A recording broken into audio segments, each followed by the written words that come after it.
praise. Hallelujah. Give him the highest praise. Hallelujah. Give me the highest praise. In the morning when I wake up, in the night when I wake up, I will lift up my voice to heaven and give you the highest praise.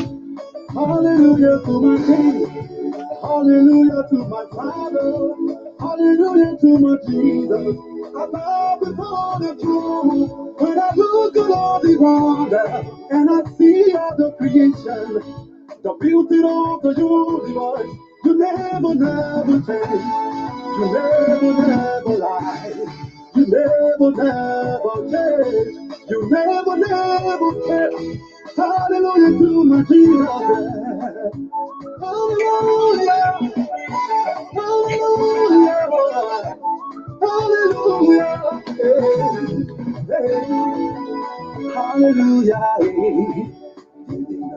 Give hallelujah. The highest praise. Hallelujah. Give him the highest praise. Hallelujah. Give me the highest praise.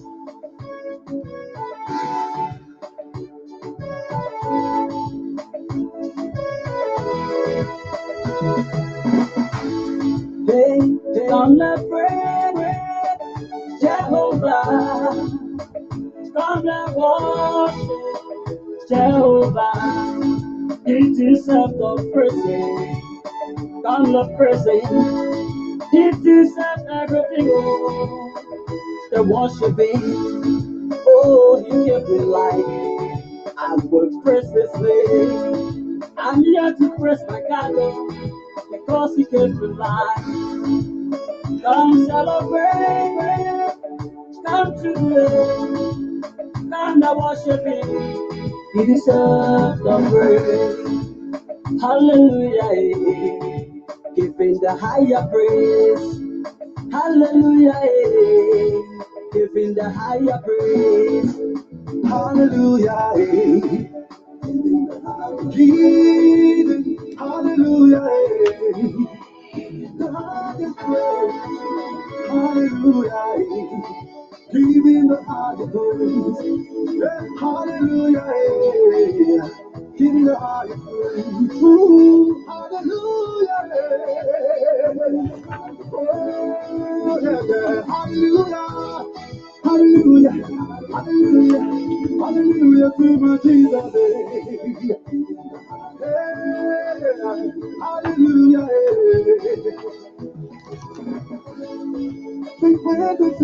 All right, good evening. Let me make sure my microphone is on. Just bear with me. Okay, all right. Good evening. I think everything looks good. We want to welcome you. Today, talking point here is as usual. I'm Alfonso Zayn Sort of the Liberia Public Radio and LPR TV. This is your informative news magazine. Thai Freedom Watch is at every Sunday to right here at 8 p.m. Eastern Standard Time. Time check here is 8:05 Eastern Standard Time right here from the New England Bureau of the Liberia Public Radio and LPR TV. We want to welcome our viewers and listeners across the globe. It's 12:05 local time in Liberia, and in Athens, Greece, it's 3:05 a.m. And that's the beauty of God, the society, the world on a different time interval. We want to welcome our viewers and listeners across the globe. Thank you for joining me here as usual on the Francis and Salt of the Liberia Public Radio and LPR TV. We're going to be looking at news making headlines in the end of the week as we triumphantly, I will say, by the grace of God, I saying this day, saying this beautiful Sunday. I'm going to be discussing, as usual, my team of analysts, contributors of the Liberia Public Radio stations in different places. They're going to be here very shortly for this Sunday talking point, and I hope that all of you beautiful folks, you had a very great day wherever you are here in the USA, in Europe, in Africa, or any parts of the world. We pray it and hope that you had a very, very, very beautiful time. Let's bear in mind this deadly virus is still Tehran. I'm one of the victims of many others, and there's no way we have kept this message in place here from time to time to remind people to observe protocols. In as much as subsided, it does not in any way suggest that it is all over. Believe me, that's the worst thing to ever experience. If you've gone through this virus, you don't want to be where it is. And anybody who is infected, you want to take all necessary precaution. If you have never abide by health practitioners protocol, but I'm telling you, it is a deadly thing to ever experience. Let's take a quick commercial break, and I will be right back.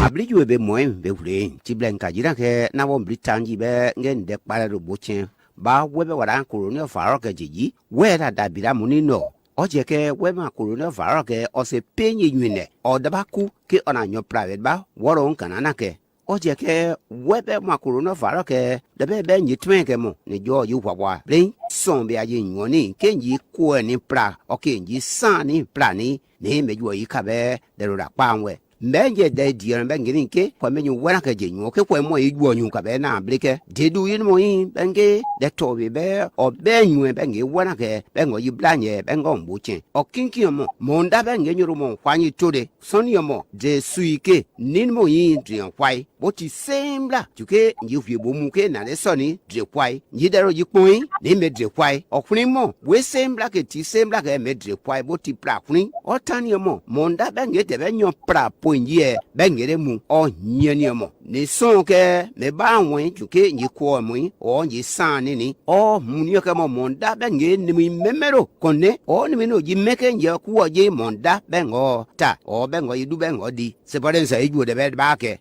nyuru o ji fi ba ble o ji yo wa be na wo je nyoni ke yi ka tre ni be pa pide mu wura be ni ta to bi o wa ko mu monda be ro mo bengo ke bun fwen cha ke juke de ro jiji debe panton be mu oble frokpa be koni be mu be ko komna nyobe o nyobe be wane penye be ko abo chenwura nezuo bamba mi obodu toje botina ka mu pona ke debe so nye omode ministry of health program robo ke mu anye pokra wa na wura wa mu sonati na ji na be amplede dene ji be amplede mo kwete omona ojira kuno mambo kwela o dratu nye pojudu akwarati o patu nye pojudu te o police no o gba wa kuno mamu wo onyine mo coronavirus kan ye nu odade ne kwera o se kureko ajira ba obo fon ne ma be o ji mpona ne na kokure ne sho kparem ja na fura mu ne sunu ne tine du antine na shanati e ma be na jira be tijira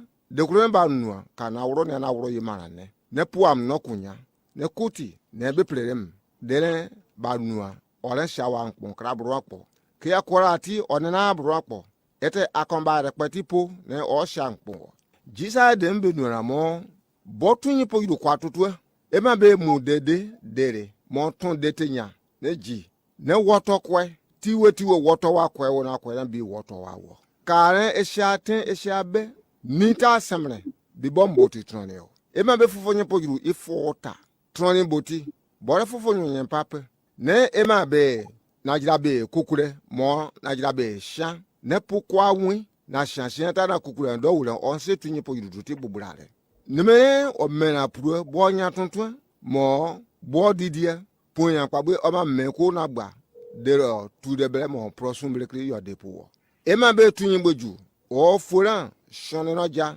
mo ti karembe in o fo se shanu ne wura ka na po piteti yo botunye po yudo boti kwane ebe tene nyimbe no nyatina buenu ne emabe je nyimbe ore oshao tane anera oshao kon ke owurara oti ne aprere anye fo pore iniane tane anera ne bioti jira de kote owurara tiyo ne puse na pam to wacho na ba ti ko bam no kunya pokreti akre se tipo sara e de tamwa Ministry of Health emwa kenwa anyo piasra. Welcome mbla kaunga twai. Ulo kpangang ageku para kapo kumuka. Yi lono iplana crofry yi nyawo apanwe ngabo dakama coronavirus. Coronavirus anu pai ngine kwa tamama. Coronavirus ka crofra yi nyawo anu so kwala mlimitama. Ega bunu fama. Ega nuye ton, ega nuye tiho. Tena ya marake gekobonga gabekale age crofang tahupa kulwe ngamba enu raso. Aga mage ya ge ya betu. Gaya hi tong, I will talk poma anele, mengang ba moi, ipla de kema, yikula van kema. Le gaba numa yiklama, hu vanka, kanaka vanka. Ye yinga wa akporo da ya, ten kreno yakwela, lilo kema pa dobosi. Bama aga ya yila sanama igron jambolene, ye yinga wa. Ninga sugraba, yinga wa no atenke kle. Ivo look ponju, benu tamaka nai, ifolina. Yakaba tongue, iye play la, yakabati hui, iye play la. Iwala swapoma yi yo kro jambai pama iwo swapon kana to loy iwo je yo mi akanu da kpuna fama pama nu da awaka newe anele mane age manu tu elu sapela de salte bona nui kofra kamai iwo siegwa nu da paka kwesu yi v ananu play kanena age nwanga dume kro ngpana manu tu ma kase ka wotoy ngulo apaka po akrai nukulu yinga de ka jalme kre ngundo library suba yi da ka da Minister of Health.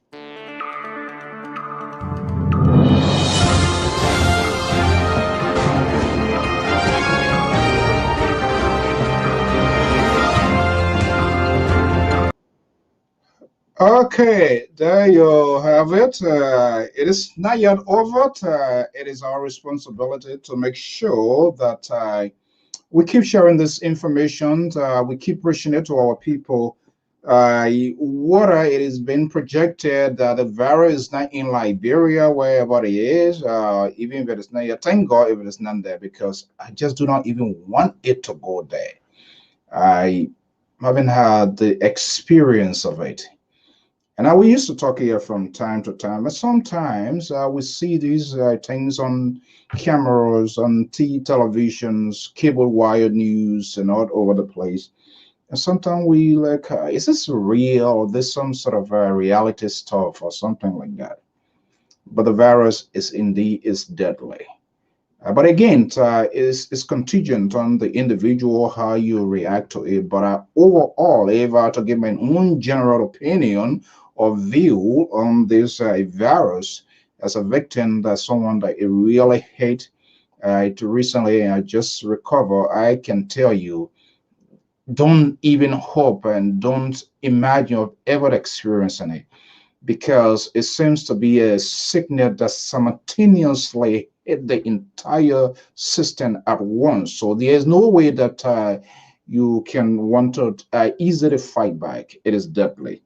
And so it's courtesy of the Ministry of Health and Ministry of Health, Republic of Liberia. We've been playing this before.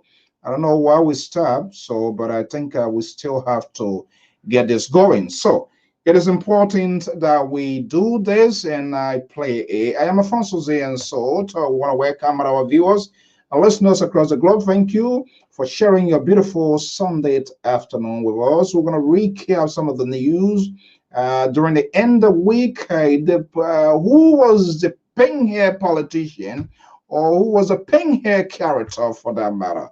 The question is up to you. You are the one going to determine the answer. Hopefully my team of analysts are going to be here, and we're going to discuss a wide range of issues here, some of which that is important to them. We always give people the opportunity. But there are a couple of information here. In news, we have to keep it proportional, and so we must go all out there to bring news. If viewer descriptions is advised, this image here is from our West African country of the Federal Republic of Nigeria. According to channels in Al Jazeera, it's reportings of a heavy attack on one of Nigeria's city of armed again.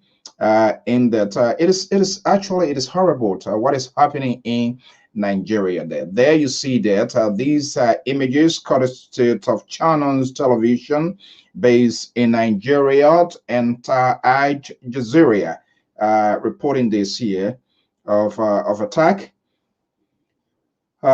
in Nigeria. Our prayers and thought goes out. We hope the people of Nigeria will see reasons to find a common ground. This is a developing news courtesy of Al Jazeera. If you may have heard or read from all our local dailies in Liberia of the alleged Liberians, attack here. This is what happened. Is reporting here from Al Jazeera to let your news just developing. Liberia pledges to prevent attacks on at Ivory Coast from its territory. This is quite fascinating. Let's just go through maybe a few pages here, and our guests, some of our analysts are here. A Liberian government says it is deeply concerned by incidents where men thought to be Liberians attack an Ivorian army base. Liberia has pledged to prevent a rebel attack from its territory on neighboring La Cote d'Ivoire, that's Ivory Coast, where security sources reported that Liberians' documents were found on assailants raiding a military camp outside Abidjan. The Ivorian army said it killed 3 armed men and captured another during Wednesday's pre-dawn attack on the northern base, with security sources adding a Liberian passport and driver license were found on 2 of the dead assailants. The government of Liberia is deeply concerned over an incident where some men believed to be Liberians launched an armed attack on a military barrack in neighboring La Cote d'Ivoire. Information Minister Ledger Huren said on Friday, citing that the document purporting to be shown they were Liberians. The government strongly condemns the act, which disrupt peace and neighbors of its neighbors and the region as a whole, he added. So this seems to be a serious news, and we must all hope and pray that it comes to a quiet result. Let's get this talking point. My senior analyst, one is already here, Professor Asese Labozawo. Is a senior contributor of the Liberia Public Radio, LPR TV, and also a CEO of 2 schools, polytechnic schools in Liberia. He's here, and let's get this conversation going right away. I just want to thank you. I just want to thank you. Thank you. Thank you. I just want to thank you. I just want to thank you. Thank you. Thank you.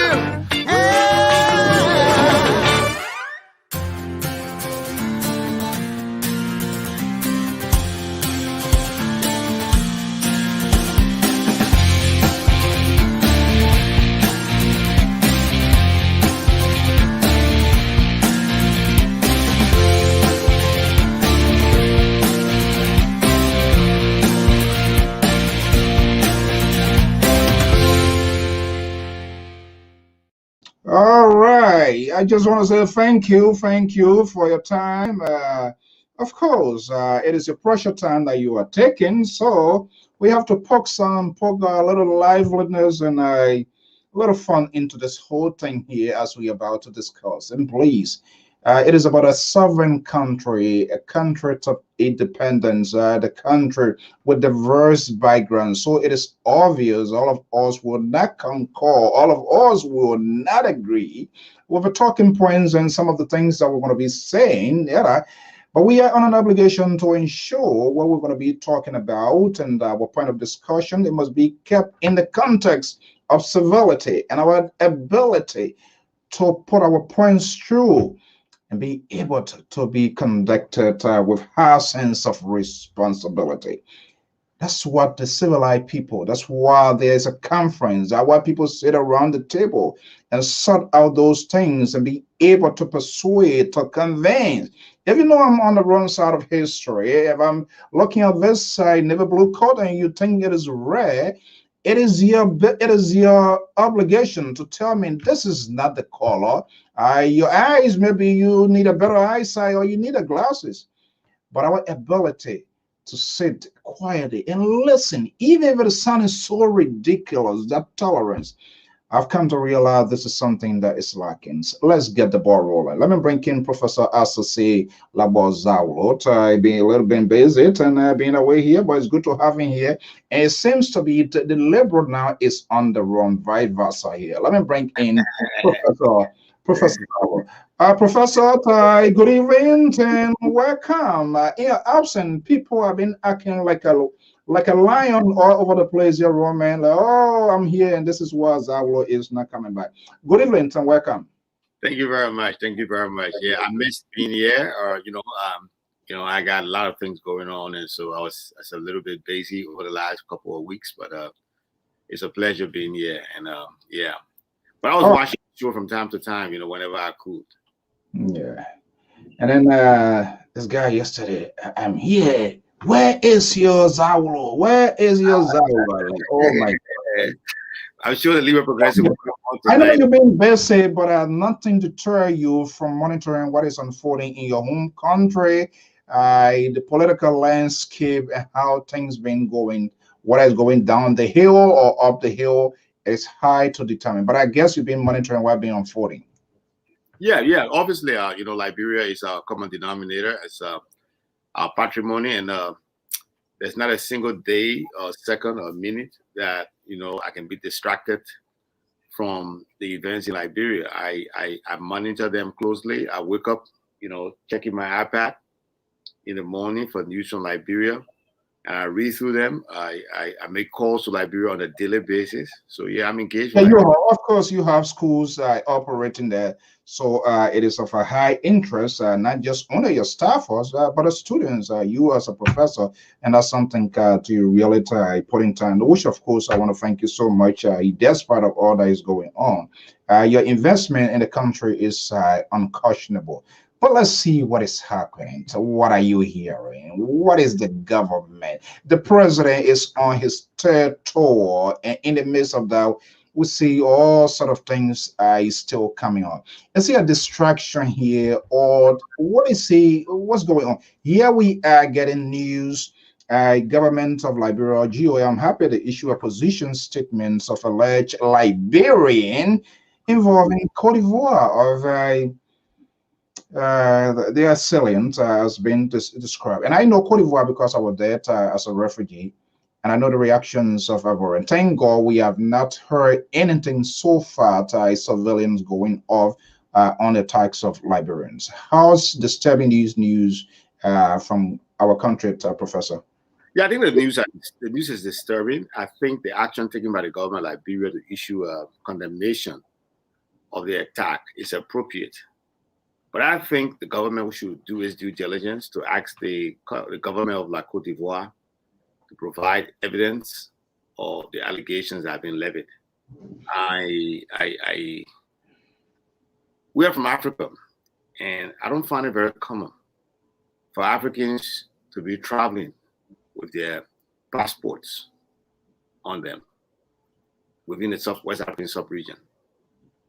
So I think what a minute here. Can you just re-echo that again for me, please? Yes, it's not a very common thing for citizens of ECOWAS nations, especially, to be traveling within the ECOWAS region with their passports on them. It's not very common. You are allowed to live in an ECOWAS country, I think, 6 months before you registering there. Meaning? So I think the Ivory Coast must be able, I think the government of Liberia must ask the government of La Cote d'Ivoire to adduce the evidence, and I would need to look at those evidence and see whether indeed our citizens are involved in it. Mr. So, I'm fully concerned about ethnocentrism and nationalism that has characterized countries in Africa or even around the world in times like these.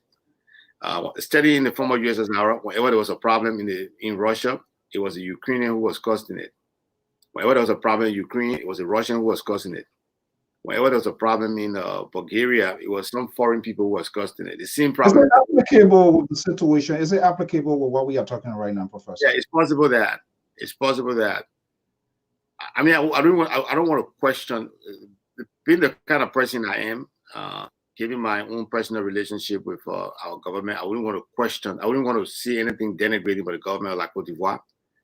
But I would still hope that the government of La Cote d'Ivoire can provide more evidence on the allegation that is being levied, because it's just not common to see people moving within the West African sub-region with passport on them. They're more than that on the battlefront. So what are you trying to prove when you are fighting? You're an insurgent, and then you have your foreign passport in your pocket. You have full identity to establish your origin, who you are. Is that where you're going to? Why would you want to establish your origin when you are fighting as a mercenary in another country? Why would you want to establish your origin? When mercenaries go to fight, because that's what it is, in this case. If they are not Ivorians, if they are Liberians and they are fighting as insurgents or fighting alongside the insurgents in the La Cote d'Ivoire, that means they are mercenaries. Why would a mercenary identify himself by carrying it everywhere? So the probability here, the identity could be there, but it might be in the wrong hands. Is that where we're trying to draw the line? It's possible that it could be an attempt by certain Ivorians to distract their own government, the insurgents, to distract their own government, to cause them to redirect their focus, on the other side of the border. And then maybe the insurgents can take another way to do what they want to do. I think the government like La Cote d'Ivoire must do its homework very closely. But you understand what I'm saying. And I hope listeners out there will understand my perspective. That's not very common, to have people traveling with their passport within West Africa on them. First of all, normally passports for us Africans, West Africans, at least for Liberians, you normally go for a passport when you want to travel to like United States or somewhere outside. We say when you're going away, abroad. You don't normally go for a passport when you want to go to La Cote d'Ivoire. Right? Okay. Yeah. Well, yeah. Did you go to La Cote d'Ivoire? Did you go there with a passport? Well, I know you have to have some sort of identity. That's kind of little hair-scratching questions you are putting out there. And I mean, things we can't rule out anything. We hope a full investigation will be conducted. Exactly. And the real facts will come out, because anybody can obtain any document and bearing the nationality of any country and under the pretense. And so that's the first initial. What about the security personnel that they were able to handle on those diseases? And it clearly shows their place that's what the news is going to be reported. So in this case here, if you were advising this government, what could be the first initial step to embark on? Well, the first initial step is to engage the government of Cote d'Ivoire. Immediately, we need to send our security forces within the border region. We need to go there and begin to do our own surveillance on our citizens and see whether there's been a noticeable movement of young men across the border. We need to ascertain those kind of facts.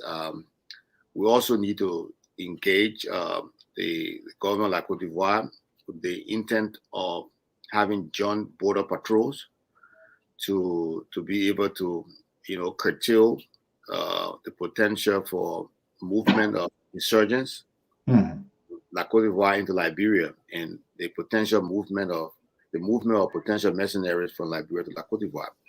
We need to start, joint border monitoring and do we have the capacity to do that, Professor? Yeah, we are in Liberia. Every other day, some sort of someone is being discovered, someone is dead, inconclusive investigations all going on.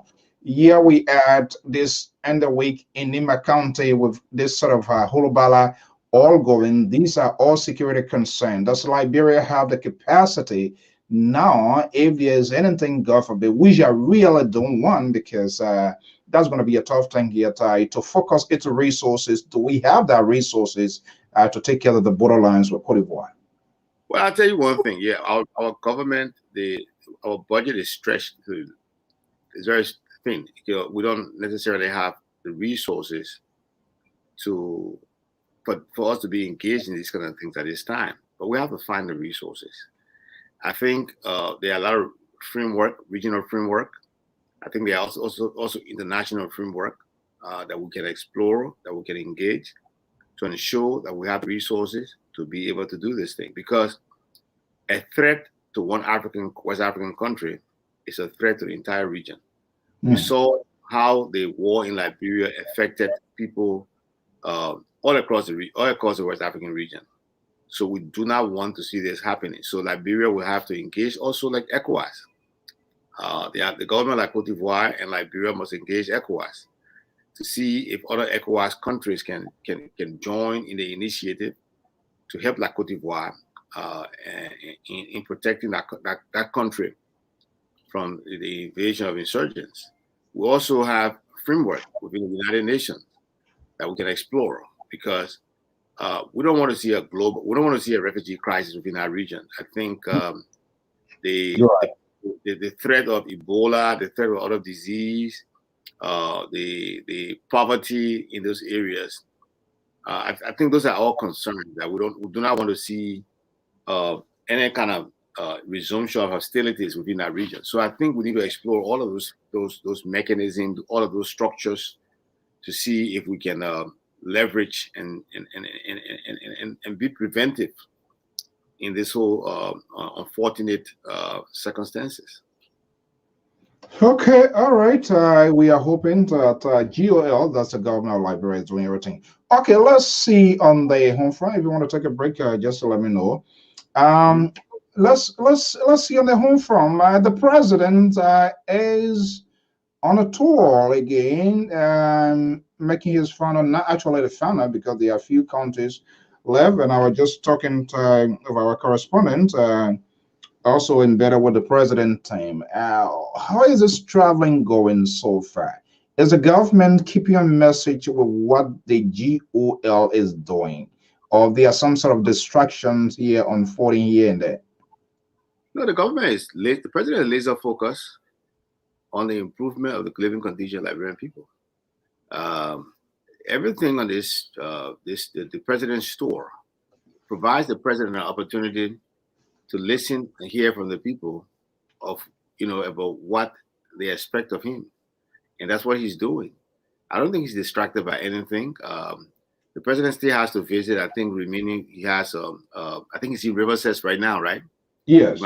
Way to Sino, so he has Sino and Lofa left, and those visits will be completed shortly, and the president will sit down and be able to engage his cabinet to come up with a plan of action based on what he's been listening to and what he's been hearing. But I think the president is upbeat. He's excited about what he has been hearing. And I think the people are extremely excited about what they have seen from the president. Is this a hell of a major presidential run in 2023? Is he trying to solidify his political position? President Weah doesn't need a campaign. President Weah will win the presidency of Liberia hands down in 2023. He really doesn't need a campaign. His work speaks for him. And I know people out there will come. How are you arriving at that point there, Professor? His work speaks for him. His work speaks for him. Look, there was one thing I heard today from, I think it was a 100-year-old man in Riverside. He told the president, said, "Thank you for allowing me to see a president in my lifetime." This man lived for 100 years. He never seen a president. And the president walked with him through the mud, the dirt, to go to see the place where he was living. Even though that man has been moved now into a modern home. The president doesn't need to go out there and be campaigning. His work speaks for him. Look, This president has taken Liberia outside of Monrovia, and that is to the chagrin of the opposition. They don't want to see these things happen. The president has put the taxpayers' money, the taxes, to work, not just for Bensonville, not just for Kirisburg or Millsburg. He's taking the taxpayer money to work in Barclayville. He's taking the taxpayer money to work in Kawikan. He's taking the taxpayer money to work in Butuo. Is there unusual events we are experiencing? Is that where you're going? It's unusual. It's unusual, but because for over 170 years in our country history, development has been focused on few areas, mostly Montserrado County, and some of the counties that are very much accessible by road, from Montserrado. That's where the development has been focused on. The people in most parts of Liberia have paid taxes, but have not seen any benefit from government. This president is changing the course of those kind of events. He's improving the country. Talk to me here. The folks in the opposition have crowded sort of far, and I did listen to Senator Darius Dillon of the opposition Liberty Party. That all of these projects initiation that is ongoing over the places. It's through legislations, budget allocations, but the talking points or the talking drum coming from the ruling establishment as the president's produce or the president's initiative seems to be some sort of disingenuous. Do you think GOL needs to change her tone or language in that regard? Do you think, for example, I know they said one of the major immigration reform was done during the time of Reagan administration. The Senate, the House of Representatives, other Congress, other members of the U.S. government, they all participated. Democrats, Republicans participated to actuate that reform. But how did it go down in history?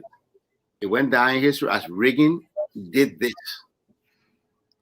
When you look at a situation in Liberia, when Charles Taylor, Liberian people were confronted with Charles Taylor, and President Bush went there and indicated that when President Bush stated that Charles Taylor had to leave, it wasn't that George Bush was the one who was going to physically move Charles Taylor. It was a decision of the U.S. government that Charles Taylor was no longer wanted in Liberia. He could not, the U.S. government could not allow him and see him as a president of the people of Liberia. But who took the credit at the end of the day? People said George Bush took Charles Taylor from out of Liberia, correct? So let's be fair.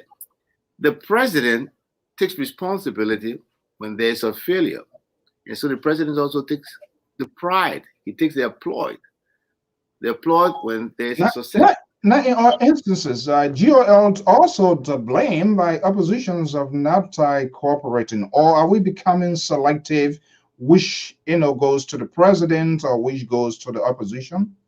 Well, it depends. When the GOL say that some opposition, members of opposition is not cooperating, it could be that, in the passage of some of these legislation, there's a resistance from some elements of the opposition.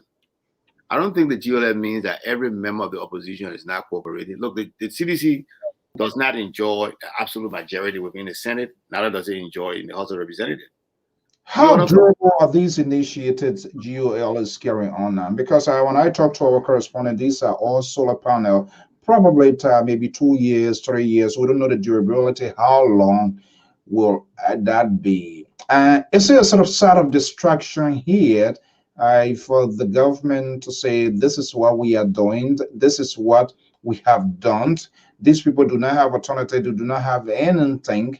And ahead of 3 major elections in Liberia, the presidential, going to be a senatorial, you're going to be at the lower house and all of that. So is this, it's a political stunt, or is a political stunt that this president has embarked on? Let me correct you. First of all, this visit was supposed to have been started in 2020. I think it was March or April. It should have started with Margibi County. I think I was in Liberia when this visit was being discussed. The visit was put on hold because of the unfortunate The COVID. COVID situation. So this visit would have preceded the December 2020 elections. So to suggest that the reason for this visit is a political stunt is unfortunate. But let me talk about some of the things you talk about. I think it's very important. The sustainability of those the street lighting that the president is doing is extremely important to me.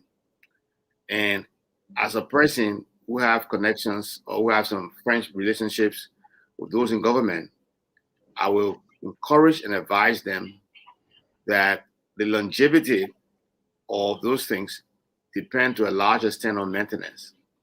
And so I will encourage, and I'm sure they are thinking about it, that they have a well laid out structure to ensure the proper maintenance of those things. Because like you said, I mean, those things could collapse.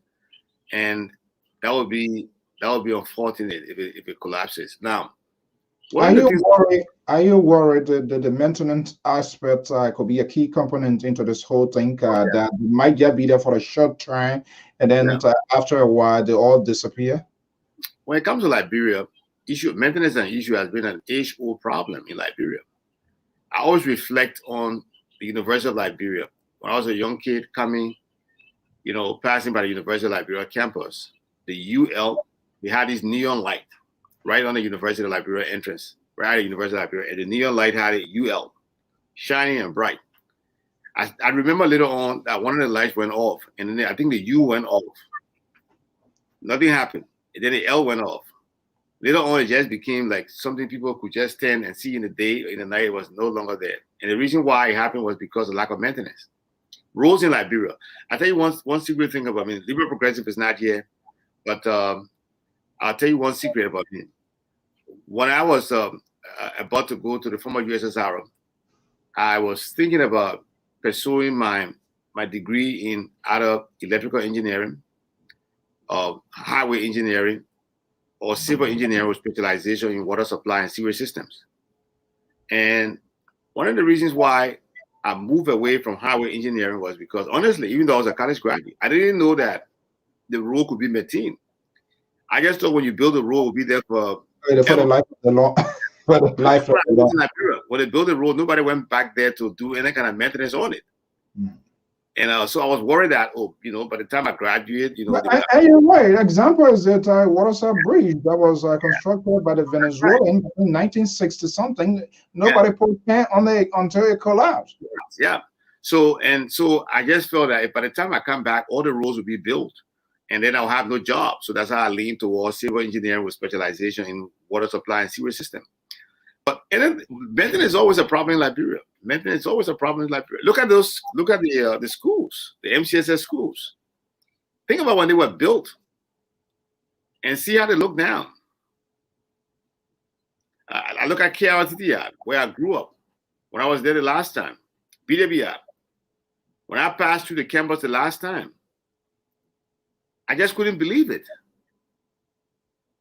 That, the campus would not be in such a situation. The monuments that were built by several graduating classes at BWI, some of them are leaning, about to fall. No maintenance. So maintenance is always an issue in Liberia. So I'm concerned about the maintenance. That's true. I'm concerned about it. If it's not maintained, it's gonna cut off, and that's gonna be bad. Okay, well, folks, I'm Afonso Ziansot of the Liberia Public Radio and LPR TV, here in conversation with our senior contributor, Professor RCC Labot Zawlot. Very shortly, we'll pivot here to other things. Let's take a quick commercial break, and Professor, you can get a glass of water, and we'll be right back. It's fine.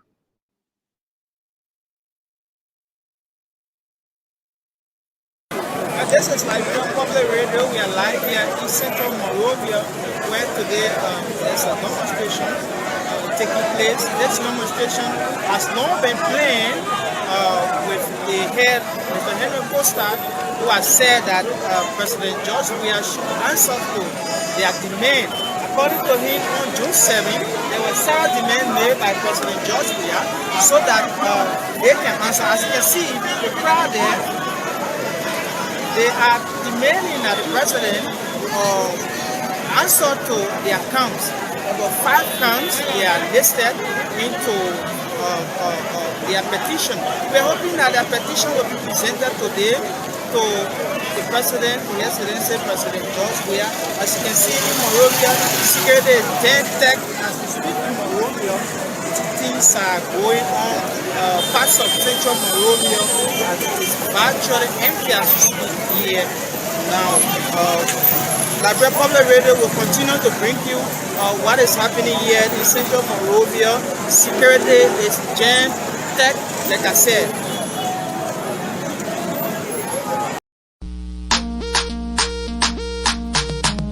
Have you heard the news? Well, worry no more. Carson's photo and video production has been providing elegant weddings, conventions, and birthday videographic for the Liberian communities since 2006. Paying attention to detail and emotion throughout the day and taking time in the editing process to create a unique video you will want to watch with family members, friends, and future generations, shooting quietly and professionally and without distracting you or your guests is vital. For more information, please contact us at 484-786-3337. That's 484-786-3337, or we can also be reached at www.CarsonPhotoVideoProduction.com. Please tell Carson Photo and Video Production that Asheville the Giant Galley sent.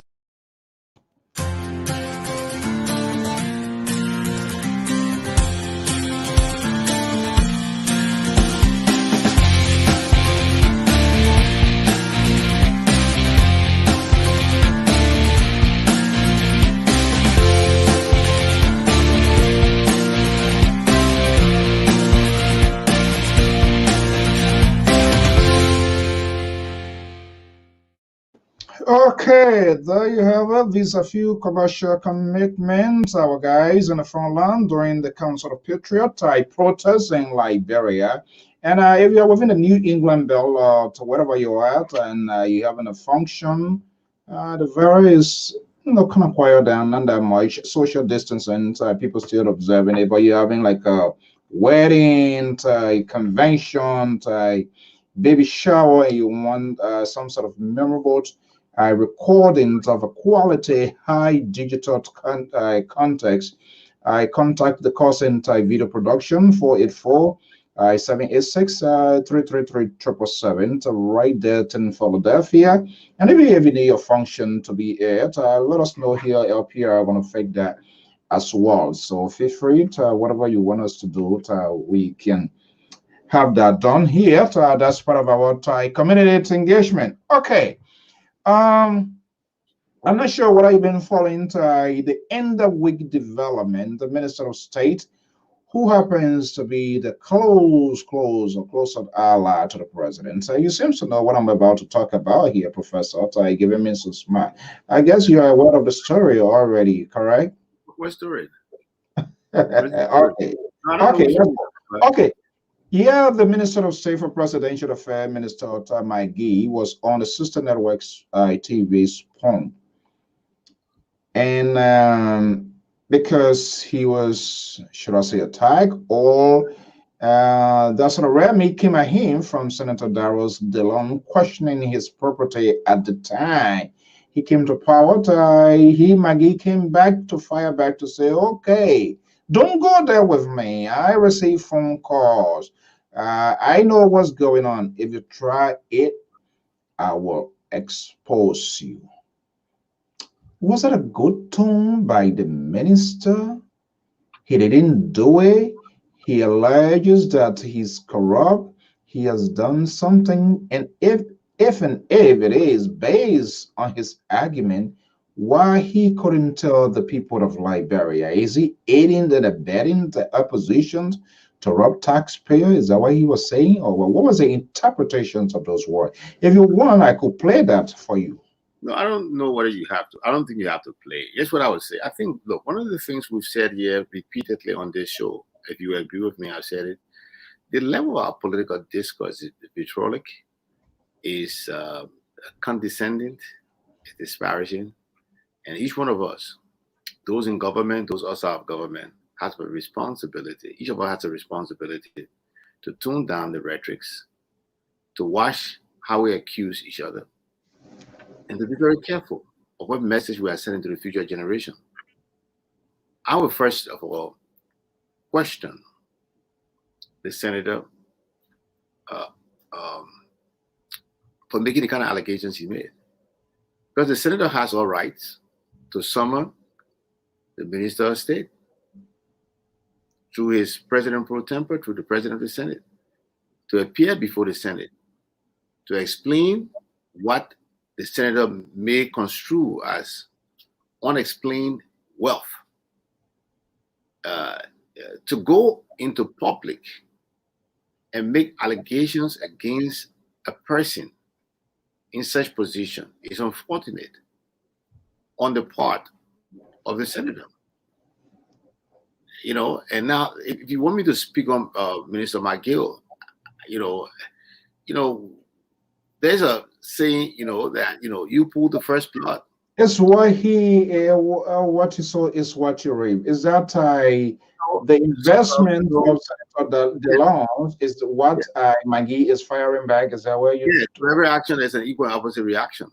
But yes, what I would say, as a brother, as a friend, as a partisan, of Minister McGill, I will, when I speak with him, we speak on different things. I hope one day I will have the opportunity to let him to communicate to him that sometimes there's a different way to go about some of these allegations. You know me, I've been accused of so many things, and I've been attacked.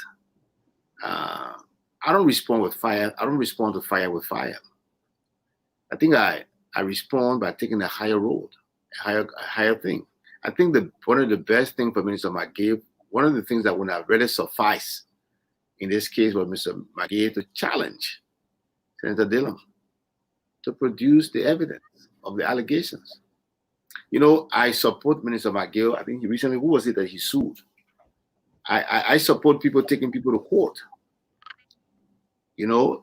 for defamation, rather than, responding to such trivialities, such nonsensical, such baseless, nugatory, unfounded allegations, by making a counter allegation. When such happens, the young people are going to think that, well, maybe this is the kind of things that we should do. And it's unfortunate that our politics have to be this way. It shouldn't be this way. We should be able to engage one another more constructively and not by making allegations and counter allegations. You all agree. I think it's no secret that Senator Dillon declared what was a so-called asset before he got into the Senate. And you know that 11 senators he has right now. What do you mean by so-called assets? He had nothing to show. And so that's what you call asset. I wouldn't have said he declared his non-asset, but they consider him to be an asset because he had nothing to show. So do you don't see authentic? No, I didn't say it was not authentic. I said basically he had nothing to show. No, I'm asking. No, I didn't say it was not authentic. But do you accept the declarations he made? I accepted what he presented. I accepted what he presented. I mean, the guy is unaccomplished. He has nothing outside of being elected as a senator that he can show in his life. So what do you expect him to show? That he's a millionaire? He wasn't a millionaire. He came to the United States for studies. He could not maintain himself on his studies. He had to go back to Liberia. He never had a decent job in his whole life. He didn't come from a wealthy parent that bequeathed to him properties and stuff like that. So what do you expect him to do? Those were they concerned to the government or folks inside the party? No, but why would he be concerned? The man came and said that he had nothing before, which is true. He had nothing, absolutely nothing. So why should you be concerned? It's a reality. When you are unaccomplished, when you have limited education, when you have no job history, generally you are expected to be poor. And the man came and presented a poor man asset. He had nothing. Nothing. So I think it was authentic. So I questioned the man when definitely saw the man's asset was commensurate with his life. So why would you question it? But now guess what I would say to you.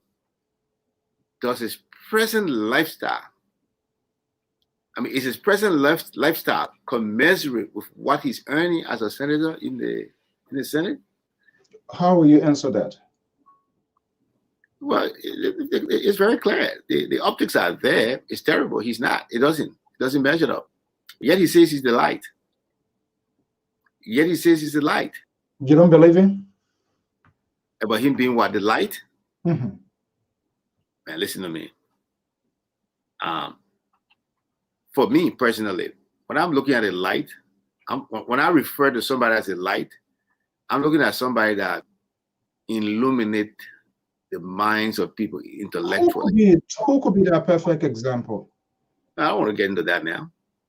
You want to bring me on a show? You want me to come on another day to talk about the light? Or you want me to say we are so that everybody out there can start to bombard me? No, that's not what I'm suggesting. I'm just wondering who is. No, but I don't think like I said, when I talk about light, I'll talk about people who illuminate the minds of other young people. And I don't think there's much Darius Dillon has to illuminate the minds of anybody. He's a popular guy now. He earned his senatorial seat. I don't doubt it. But I don't think he has much. I don't think he has anything to show to illuminate anybody's minds. I wouldn't. Is GYL finding it difficult to contain his sort of acceleration, his talking point? Are they worried about him? No, because there's nobody trying to contain him. Why should we contain him? He's a senator. Politically. Politically. Well, he's already been contained politically. His party was defeated in the elections by President Weah. President Weah is the president. The man was supporting could not win the presidency. He defeated your candidate during the election. He defeated 2 candidates from our party. He didn't defeat the CDC. The CDC is still the ruling party, and he has yet to defeat the party. Nobody has defeated the party until the presidency is defeated. Then the party is defeated. Meaning, yeah, when the party is out of power, even though you lose massively during the senatorial race. Look, let me tell you something. Midterms elections generally don't favor the incumbent. And I'm not making that as an excuse. Where is that theory coming from? Well, look, I will be, I listened to Vice President Boycott the other day. And so I'll be very careful. The point I'm bringing, I'll be very careful. Vice President Boycott said that, he said 2 things. One, he said that the people of Liberia believe in handouts. They're looking for somebody to just come and give them things, and then they will go with it. The second thing he said was that, and so I found that demeaning. I wouldn't want to say our Liberia. So I'll be very careful when I speak about what I want to say, because if I'm a person who want to be president of a country that is made out of people who want to live on handouts, then I would say no. Then I don't think that's the right thing for me to do. Because why would I want to be a president for a country where people believe that they can live on handouts? But that was his condescending remarks about Liberian people. Something we'll discuss in the future. We'll play that tape over and over so that people will listen to it and know that I'm not making it. But here's what I want to say. I want to be very careful as I say this, because I don't want to fall, for the same trap that Vice President Boga fell for. When people are finding it difficult to make ends meet, they expect the government to provide solution. And when the government cannot provide solution, because of in this case, he was making direct reference to the current government.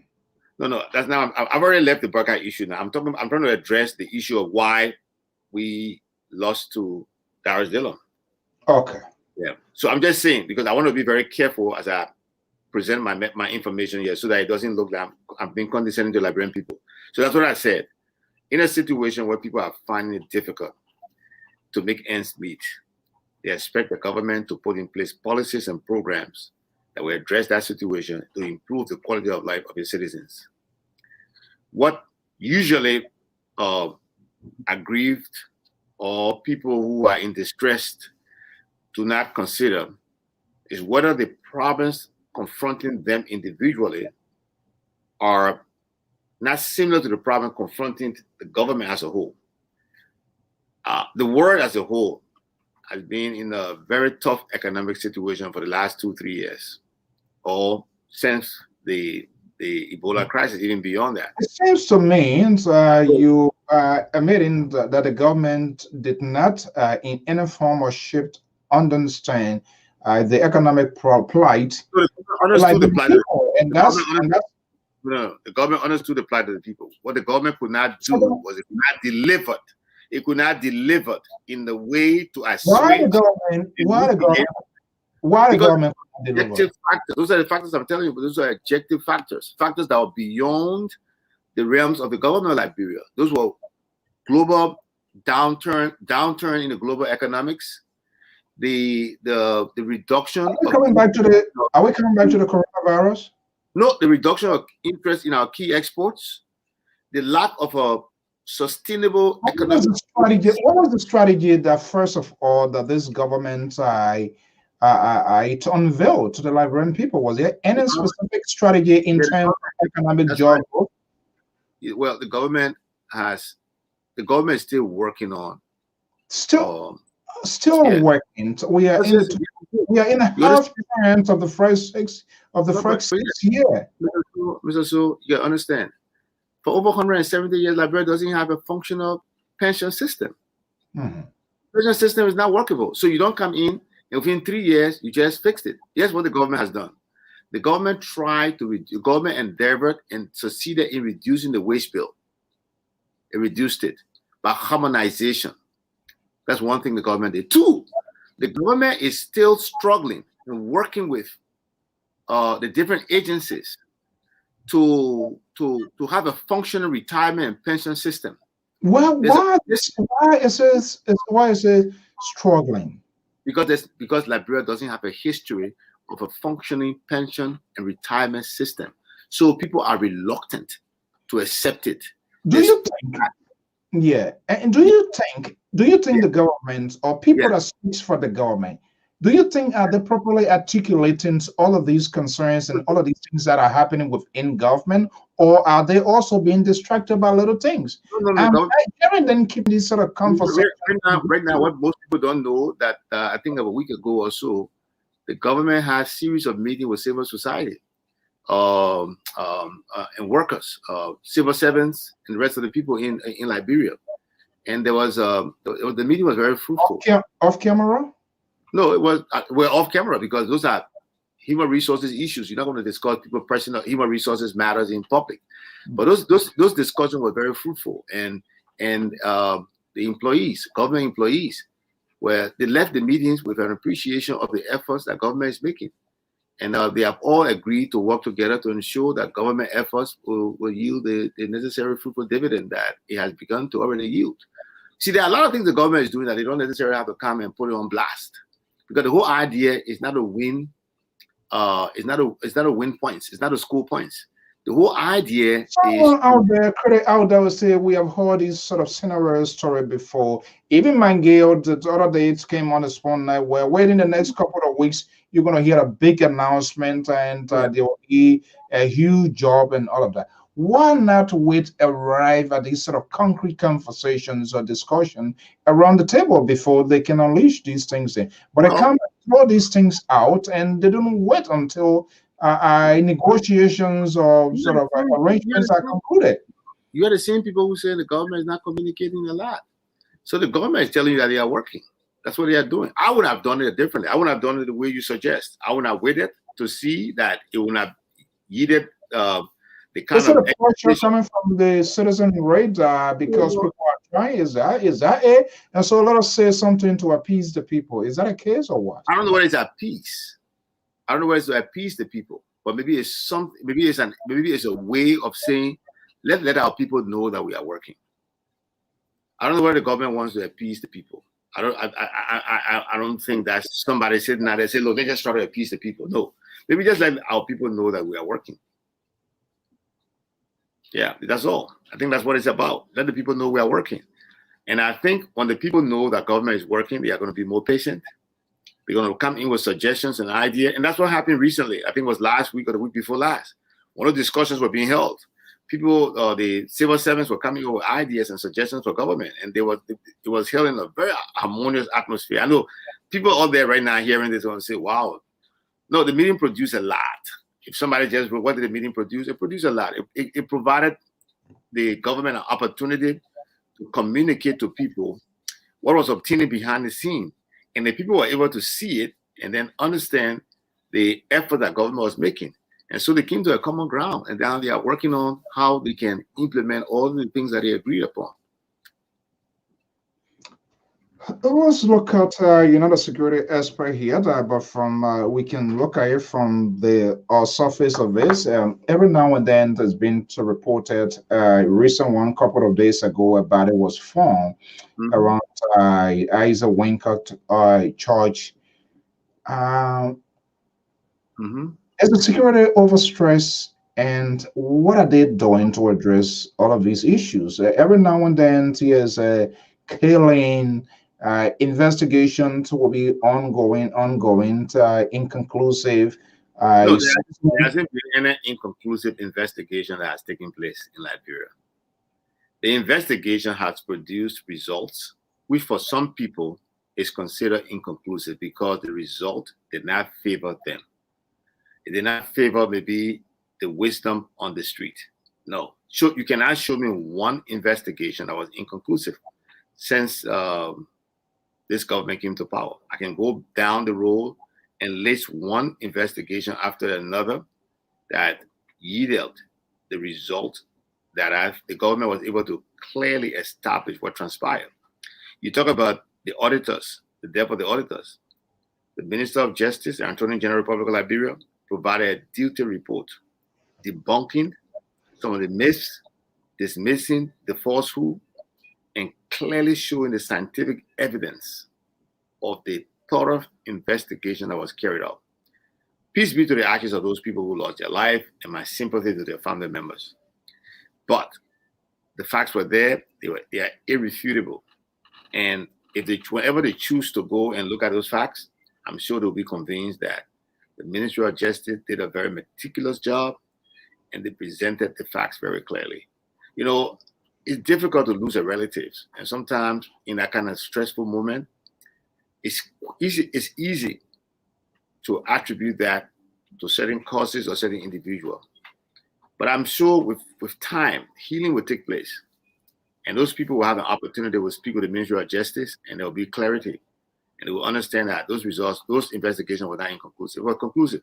Now, also, did you listen to? Yeah, even what becomes of those three young boys, Liberians, yet we yet to know the alleged culprits or the alleged persons who lastly was seen. Moses, the Moses funeral home. Active business is ongoing. We don't know. Is that a continuation? The investigation still continuing? Is that a reason, or what do you think? Yeah, investigation is still continuing. You know, you can't. You gotta be very careful. You know, our country.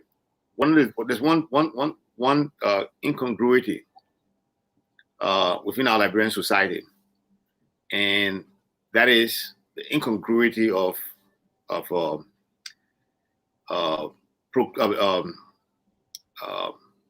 guilt without proof. Under the Liberian jurisprudence system, a person is presumed innocent unless proven guilty in a court of competent jurisdiction.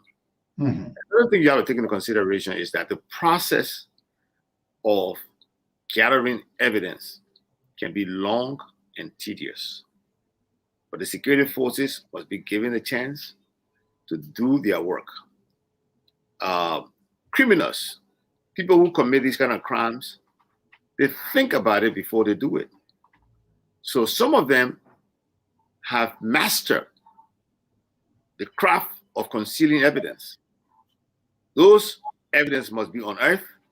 The facts must be brought to light before you can move into arrest or charge anybody with those for committing those crimes.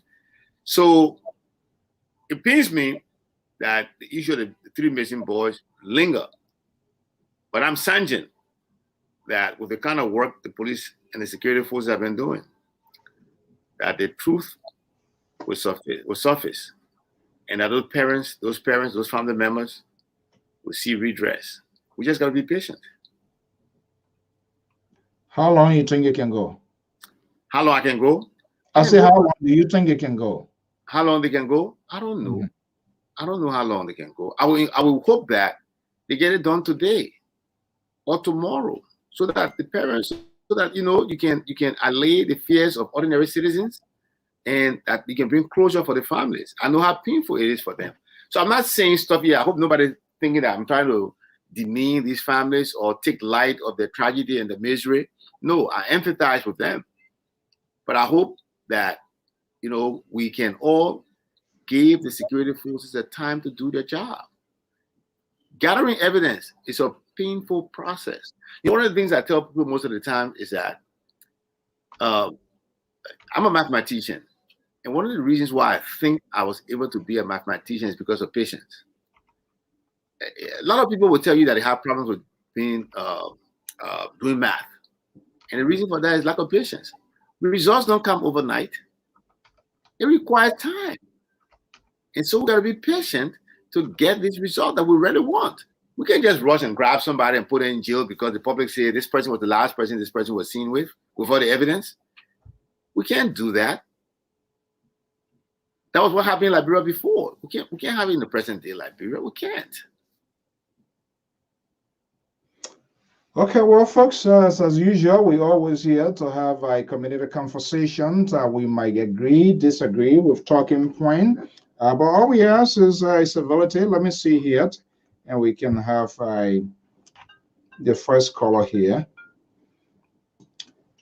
Hello, sir. 774 number 52 7611. Good evening. Good evening. How you doing, sir? Good. How are you? Yeah, my name is Dwalu. I'm calling from Boston, Mass. That's everything. Great. Thank you, Baba. How is it this evening? Call a couple of questions, and I want the professor to listen very carefully, and I hope he can answer these questions and not try to meander his way out of this. He spoke about Jerome. I'm one of those people who can't defend the inner politician. Senator Jerome declared his answer. We all know he had absolutely nothing. Now he ties that in with the man's credibility or accomplishment. I don't know what the relationship has to do with that. But Senator Jerome declared his answer. We all see it.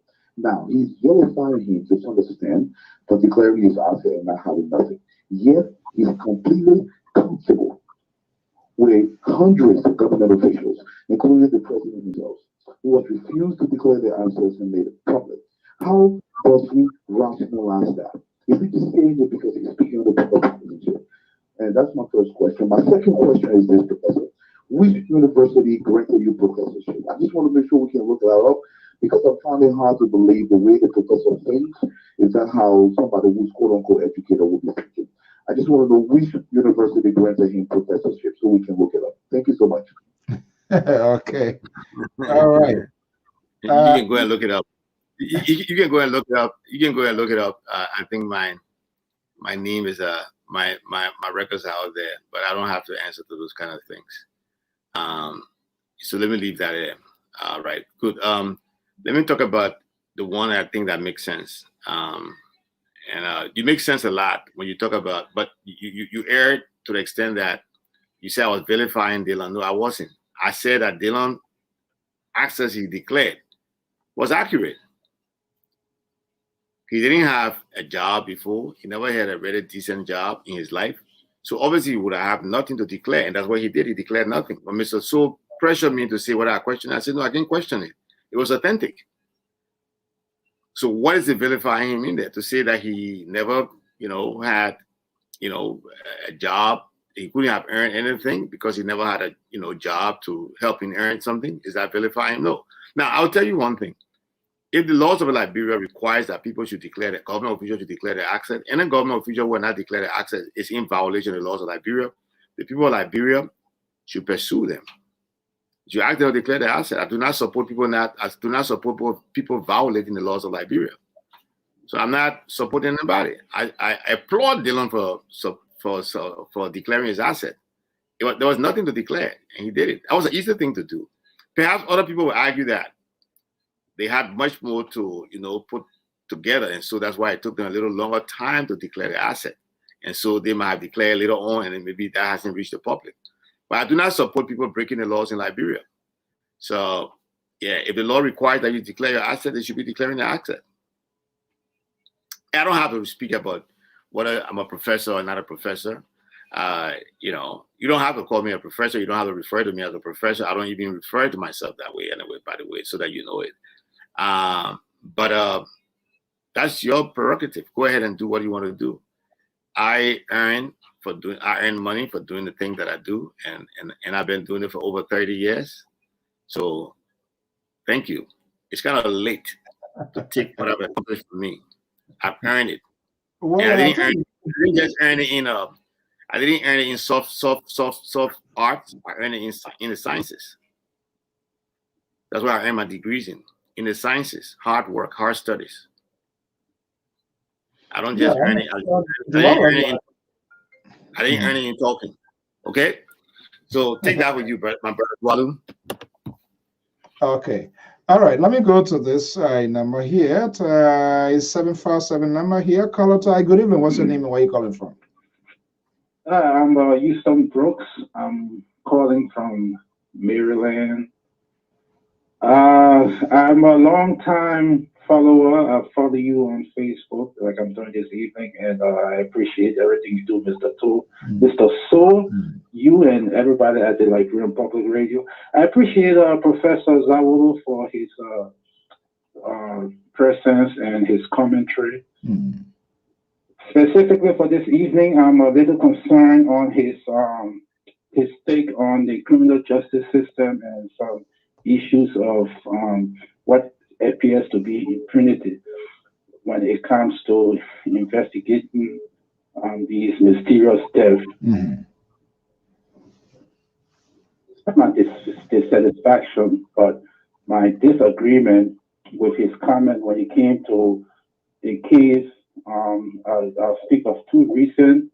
From what I know, what I see, and what I read, the case of the auditors, and the case of, let's say, the EPS officer that the government came and said that he committed suicide. Now, for what we do know, if he did shoot himself 3 times, how can someone commit suicide, have the strength to shoot themselves a second and third time in the head after shooting himself the first time?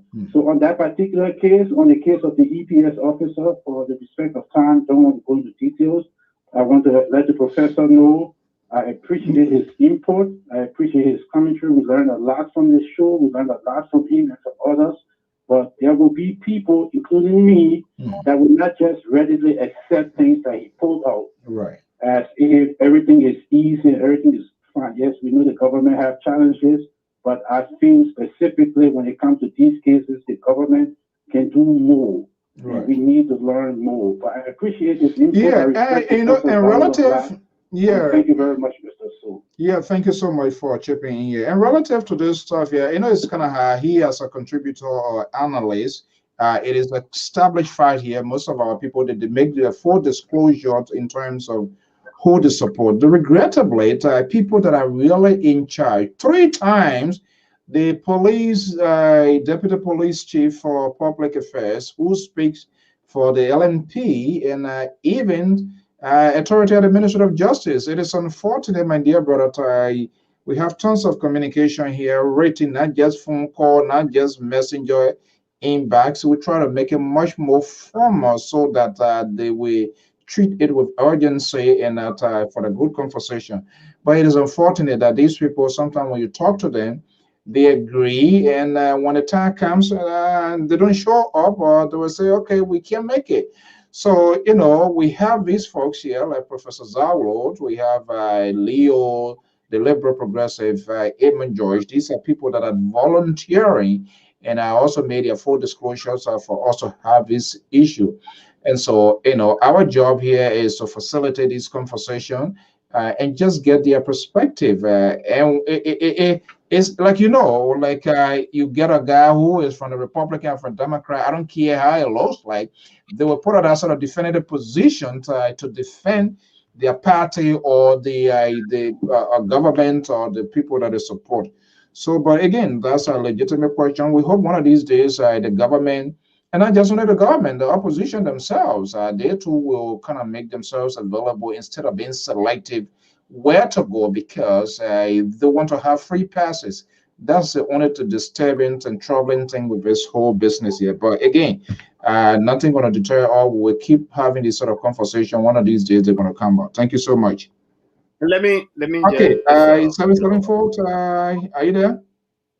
Yeah, this is so. I have to call back. I'm begging you. I have to call back and ask the. Well, they went under your skin, yeah. Yeah, you know, you did not answer my question. Like I said, Mr. Ozawa, here's the question for you. And I tend to talk very fast. Maybe perhaps you did not understand when I posed the question initially. So I'll be very slow this time around. Under Liberian law, a person who declares an asset does not have to make it public. However, if it is requested through public means, which front page Africa still, a lot of human rights organizations in Liberia have done, by law, those assets must be turned over to those institutions for publications. And I'm pretty sure the professor is aware of this. Now, everybody in Liberia understands everything. We know who got money and who doesn't have money. A few months ago, a few years ago now, over 3 years, most of the people in government did not even have a pot to piss in. We understand it. They don't have to declare asset to know what money they have. And this is why the asset declaration is crucially important. So we are not going to say, oh, they may have no money. This is why we encourage them to declare their asset and publish it. And if they don't publish it, it can be requested, which has been done. Up to date, the president has not published his asset. Most of the top government officials have not published their asset. We understand the president published his assets in 2005. He only had $50,000 in his bank account. The president himself said he could not afford to pay $200 a month in child support of his own child. How do you justify everything he's doing, all the accumulation of wealth overnight, and yet you sit and continue to defend some of this stuff? I understand your policy in the cities here, you have to defend some of them, but I want you to speak to this issue. The asset doesn't have to be public, but it's been requested, and the request has never come to the air. What is happening with the public asset? We have to understand where the public money is going. Speak to that, please, Professor. And you stay on, because I thought I answered that. I said they did not declare the asset, then they are in violation. So you can go after them. Didn't I say that? What do you want me to say? Condemn them? No. I want people to respect the laws of Liberia. If they are in violation of the laws of Liberia, the citizens of the Republic of Liberia have the right to go after them, to uphold the laws. So I don't know what else you want me to say. I'm not defending anybody. I'm not defending. If I was first of all, I'll tell you one thing. Let me just get away from that. But if I was in the government, if I was appointed in the government of Liberia, and my responsibility was it was the law that I declared my asset, then I had to do it. If I don't do it, I'm in violation. It will be the right of any Liberian to go after me. So I'm not defending anybody yet. But let me come in, Mr. Su. I don't know whether you're getting another caller. Go ahead. Let me just come in. I think the other caller was talking about he was talking about some of the cases. Like, yeah, some of the cases still remain open. You know, sometimes we gotta be very careful about what we hear from different sources. We gotta even be very careful of what we hear from some of the sources from government. We know it's a very difficult thing for anybody to shoot themselves twice. But did the Inspector General say that? Did you listen to the Inspector General saying that the Melvin, what's his last name? I forgot. Is that Johnson? Melvin something. Yeah, Melvin. Yeah. I know Melvin. Yeah. I just. Did you hear that he shot himself twice? Did they say that? Well, according to the report, and not even report, what I was about. It's kind of difficult, and that's one of the reasons I really like to. I don't like these sort of speculations on the social media or people.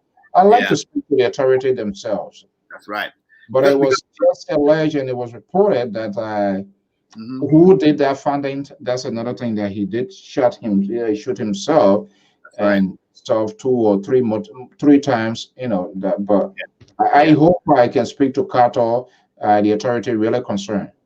Yeah, so because you see, I don't know whether that happened. Look, there's a lot of issue, and like people, Dwalu, let me just also add here to you, Dwalu, I have respect for you. I mean, I'm sorry that you and I had to go in that direction, but again, like I said, you have all rights to go and check me up, whatever way you want to check me up, and that's fine with you. You don't have to refer to me anyway. You just call me Isaac. That's perfect. We are not enemies. I think you love Liberia a lot, and you want to see the good of our country, and I also want to see the good of our country. We disagreed on some of the procedures, some of the way we go about it. But look, I would not want to disparage any family. I would not want to make the pain of any family even more. Look, our security forces must do better. They need more training. They need more resources. They need to be more proactive. And all of those things. But what I would say here is that we also got to be very careful as we make allegations, and we make the allegations based on hearsay, because a lot of times when you delve into these things, you begin to see that there's a difference in the story that's being told on social media and the actual happenings. Sometimes, I'll be honest with you, there are some people in government who fabricate and provide false information. And equally so, there are citizens who provide false information. So we've got to be very careful with those kind of things. And all I'm saying here is that we have to give the security forces a chance to do their work. It's we all, I don't know, I think, Mr. Sue, I don't know what I told you. I own a school. I was just victimized recently. They broke into my school and made away with thousands of dollars worth of equipment. That's not something I want to see happening. But I do understand the challenges our security forces are faced with. And so we got to be very careful when we are rushing to condemn these people. I hope that the issue of the missing boys will be resolved. I hope the issue about the here's the thing. Melvin, by the way, his aunts who took care of him because his mother died when he was very young. Those are like, I know the family. I know the family from Kakata. So I don't want them to be going through the pain that they are going through. I hope, that, there can be more clarity on that issue. But I speak from the facts that I know. I can't do anything otherwise. Yeah, it's and I hope those that are in authority, hopefully one of these days, they too will unveil themselves to have this sort of conversation. And that's the only troubling thing about it, because for the most part, they don't. No, they don't. You and then get a rendezvous in place. Nothing is ever guaranteed. Even though they tell you do this, and then when the time comes, they don't. Because I'm also concerned the level of support in terms of logistics. I was watching news from Nigeria and other places, and the challenges. In fact, I think I get a video here, but with the LNP budget, it's on $1 million. So I'm wondering to what the lawmakers did themselves are doing. Look at the capacity of the police. See what happened recently in Nima County. Here we're talking about, see what happens recently in Maryland County and all of that.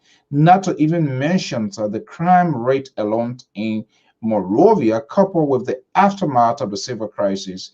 Every little child got used to arm, and people were not properly demobilized. They are not being trained. No proper counseling. So all of these things left us with vulnerability of people to illegal to wrong people always taking arm to do a lot of things. I'm wondering. I hope one of these days the police authority or even the Ministry of Justice, they will to have this sort of conversation. But it's unfortunate that sometimes you reach out to them, they don't come. But that's I'm sure that's concerning to you, Professor, because like your student, your school, it requires resources, money, and now people take away your thing, and investigation want to go on. Nobody, the forensic. techniques. I'm not sure what is there even there, because before crime is committed, everybody, the whole thing is polluted already. So I don't know how to go about to even track down those. I have to be paid. I have to be paying to keep the story alive, to keep the investigation going. I have to incentivize the people to keep the investigation going. Look, here's the thing, and it's so easy, for some people to disparage other people for the position that they are presenting, because the position does not align with what their thoughts are. Look, when you say some of these things that I'm going to say right now, people say, but you guys knew it when you guys came to power. But you tell me something. For 12 years, almost 12 years, we had UNMIL. We had security forces from outside in our country. Don't you see any fault on the previous government part when it comes to not really capacitating the police and the security forces in that country? They would have asked those people when they were leaving for equipments. They would have asked them for proper training when they were leaving. I'm one person who had the opportunity for my father served in the Liberian government during the President Samuel K. Doe government. He's one of the ministers at Ministry of Education. And I'll tell you one thing that happened. And I always share this story with many people. There was an American team that came to Liberia to help establish the science centers that were built, I think, in Cape Mount, Basel, and Sino. When the people came in, they were renting vehicles from Yes Transport, Achibana's business. Yes, King Johnson. My dad told them, and he did it intentionally, because my dad told me prior to doing it, he told them, he said, look, that's costly. Why don't you guys just buy a vehicle? Why don't you guys just purchase vehicles? So the people purchased 2 vehicles for the project. And they were there for 6 months. When the project was over, they were leaving. What happened? My dad made sure they left those vehicles for the project to capacitate the people who were running the labs. What am I trying to bring here and say? You had a government that had security forces in the country. They had all the equipment. They had all the vehicles. Are you telling me that when those people were leaving, the government of Liberia could not approach them with a request? I think it's a collection of these countries that were contributing to breaking their own logistic. So I'm not sure whether the government it was in the purview within the government to tell these people, say, or leave your stuff here. It's just that when you are contributing to, there are certain amount, your government, say like government of Liberia contributing a troop, go into places. There are certain things, certain provisions, certain requirements, certain standards. As government, you have to care certain of your equipment. If you can't even do that, it also goes into, they're going to chip into the funds that they're going to be giving you. So the United Nations, under the United Nations peacekeeping arrangement, they also provide certain equipment. So I'm not talking about the weapons from those different countries. The United Nations under the peacekeeping arrangement will provide equipment, provide mobile equipment. They will provide vehicles and all of those things. And the whole idea was to capacitate the Liberian security forces once they left. Did they do that? Did they accomplish that? They spent billions of dollars. Did they lead the Liberian security forces? Do you think that sort of opening were being there, and the government of Liberia wouldn't approach United Nations to say, hey, United Nations says, well, Liberia never had anything, prior to the war and after the war. So all the later were there, everything went down the hill. So do you think that they're going to have those things in that the government knowingly fully well will not? I don't know. Well, what I would say this is that I doubt seriously that had they made such a request, there wouldn't have been effort to help them. I doubt it seriously. I just doubt it seriously. That's why sometimes when you look at the U.S. peacekeeping in Liberia, I'm one of those people who are very skeptical of it. I praise the ECOWAS peacekeeping forces in Liberia. I'm very skeptical about what did the UN accomplish in Liberia. I don't see a whole lot that the UN accomplished in Liberia. And I don't want to blame them 100%, because I think Liberians participated in the way the UN performed in Liberia. Our governments did not push the Liberian agenda forward. Watch. I mean, you do some research and see how UN operations take place in other African countries, and some of the demands that the government makes on those UN missions. It's unfortunate that our security forces find itself in the position it finds itself in. The people, look, you and I was just talking about the last time I was on the show, we talked about the situation in Maryland, right? County wherein the citizens went to the prison and released criminals.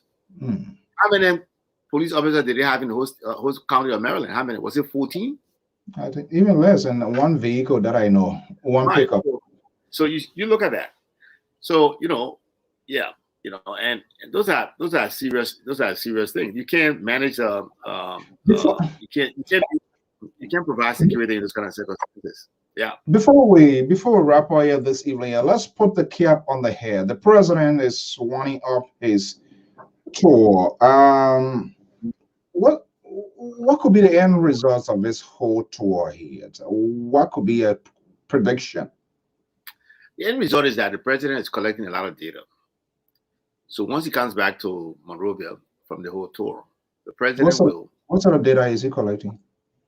On what his performance, how he's been doing, what the people think about what he's been doing, what the people want him to do, what the people do not want him to do, and all of those things. The president will come back, sit down with his cabinet, go through those data, and will pursue an aggressive domestic policy agenda based on what you heard. Yeah, not to cut you off yet. I see it. Liberia for excellent performance. Global, no, not a yet. There's a need. I saw here one of the local dailies reporting President, we are called for new methodology towards development. Mm-hmm. Yeah. What new do you think we want to see? Something. What could that be? Well, I think a better management of development initiatives and efforts in the country. I think we have not managed development properly. Two, I think it would be better planning. On your watch, it's been mismanaged. Is that what you're saying? When I say mismanaged, I'm not talking about financial mismanagement necessarily. No. Yeah, I mean development. I mean that's the substance of the whole thing. 99% of logistics. Our government is not an angel. Our government has had its share of problems. They have failed in several instances to properly manage development in some instances. So I'm not going to shy away from saying that. No, under this government's watch, I don't think. I think some development initiatives are not being properly managed, and so the president will come back now and see how we can better manage this development initiative, how our development efforts in all across Liberia will be seen within the broader context. We will see that new wheel turning in the last maybe 3 years to go here. You see a lot of new things happening. You see a lot of new things happening. So development. What could possibly be? I mean, administratively as well. What could that be besides the development? Well, we'll talk about development first. So, for example, if we decide to build a stadium in Kakata, we'll not be building a stadium just because we want to have a project completed to serve the people immediately. We'll look at that stadium's contribution within the broader context of development within Magibi County, not just for now, within 10, 20, 30, 40 years down the road. So this will be happy. In terms of administrative, the president will have to come in. We expect to see new structures, new monetary mechanism for managing development across the administrative structure. And do you think at what level? Administrative structures, new mechanism, new monitoring mechanisms for effective monitoring of government's developmental initiative. It seems to me there will be some sort of shakeup coming up after the president tour. Is that the case? I don't know about shakeup. I don't know about shakeup because that's not what I concern me. I don't know whether you can I don't know, just taking people from jobs and moving them here and there can bring the kind of change you want. I think first of all, you have to have a mindset, you have to have a goal, and you have to have a goal. You have to know what you want to do, and then maybe later on you can start to decide those sort of things. But I don't know whether switching people here and there is the solution to our problem. I don't know. I think first of all we have to have a plan in place, and we have timelines. We tie it to those plans, and then we can see how we implement it. And then we need a better monitoring mechanism. I think that's what the president is going to do. He's going to put into place a better monitoring mechanism. I hope to see under the president's office, maybe a project monitoring unit that will be looking up to see that those projects are being implemented according to schedule, according to design, and they are serving the needs of the people. Okay, what good to know. It's always wonderful, good to have this sort of engagement. Again, folks, I also understand we have got this open. Anybody who wants to be a contributor, want to be an analyst, it's all about time, sacrifice, and a commitment, and your ability to be knowledgeable on some crazy stuff that we're going to be talking about here. Just let us know, male, female, bird, whoever. You should get a thick skin, because people are going to come at you. That's one of the most key thing here, and that's not everything. And so viewers and listeners, they have the right, as long as we don't see it in violations with our own policy, or to say, oh, maybe lying, we don't agree with his editions, your opposition. Just a little cheap thing here. As long as you decide to get in the face of the public, obviously those kitchen sink and red make. So everybody got to be aware of that. They have to be aware that you're gonna have your whole life, investigated. Exactly. You'll be insulted and everything. We take that. We're doing it for the better good of Liberia. So some of us don't just talk, we do. And so when somebody who's just talking come in and insult us, it just makes us stronger and better. It just equip us for the next day. That's all it does. So yeah. So anybody who wants to come should be aware of that. I see Mike is saying ha ha ha. Yeah. He said a liberal will come to you quickly here. You listen to Boyka, you listen to Alexander Cummings. Yeah. Will he make himself available for something like a debate this time around? We got President Weah. President Weah. Unlike the last time around, there was a trip or something tied down to it. Was that something you think? Let me tell you something. Will stand on the podium to debate those guys this time around? You think so? President Weah, I don't think if I'm going to speak to him, I will encourage him to sit in a debate that would liken to a show of clowns, a circus. Look, the fact that those people want to debate, it shows how aloof they are with the realities in Liberia. You got a country with 85% illiteracy rate. So who are we debating for? The 15%? Is that democratic? That seems to be a tactical and strategic positions you are taking. I wouldn't be surprised when we come back to the same talking point here again. At the time to debate, I gotta go talk to my people. I gotta go on a campaign. No, most likely that's what I want to see. Mr. So, I've said it yet before, and I will tell you one thing. I'll be more interested in President. We are speaking at market ground, going to the zones where they are. They're having a debate. Go and sit in somewhere to speak to 15% of our population. I'll prefer President we are speaking in crew or going to speak somewhere somebody can interpret into Pelham and Bassa and Mano and Crown so our people can understand. 85% of our people are illiterate. Let's educate our people. Then we'll start talking about debate. Even if I were running in Liberia, I would never participate in a debate. It's a waste of time. 85% of the people don't understand. They don't care about what you're sitting down at that table talking about. Just a boycott. What would he want to debate? His life is a conclusion of a debate. 40 years in government. He was Minister of Agriculture. What's the state of agriculture in Liberia? He was LPMC managing director. What's the state of LPMC? What's the state of the LPMC? What's the state of the farmers in Liberia?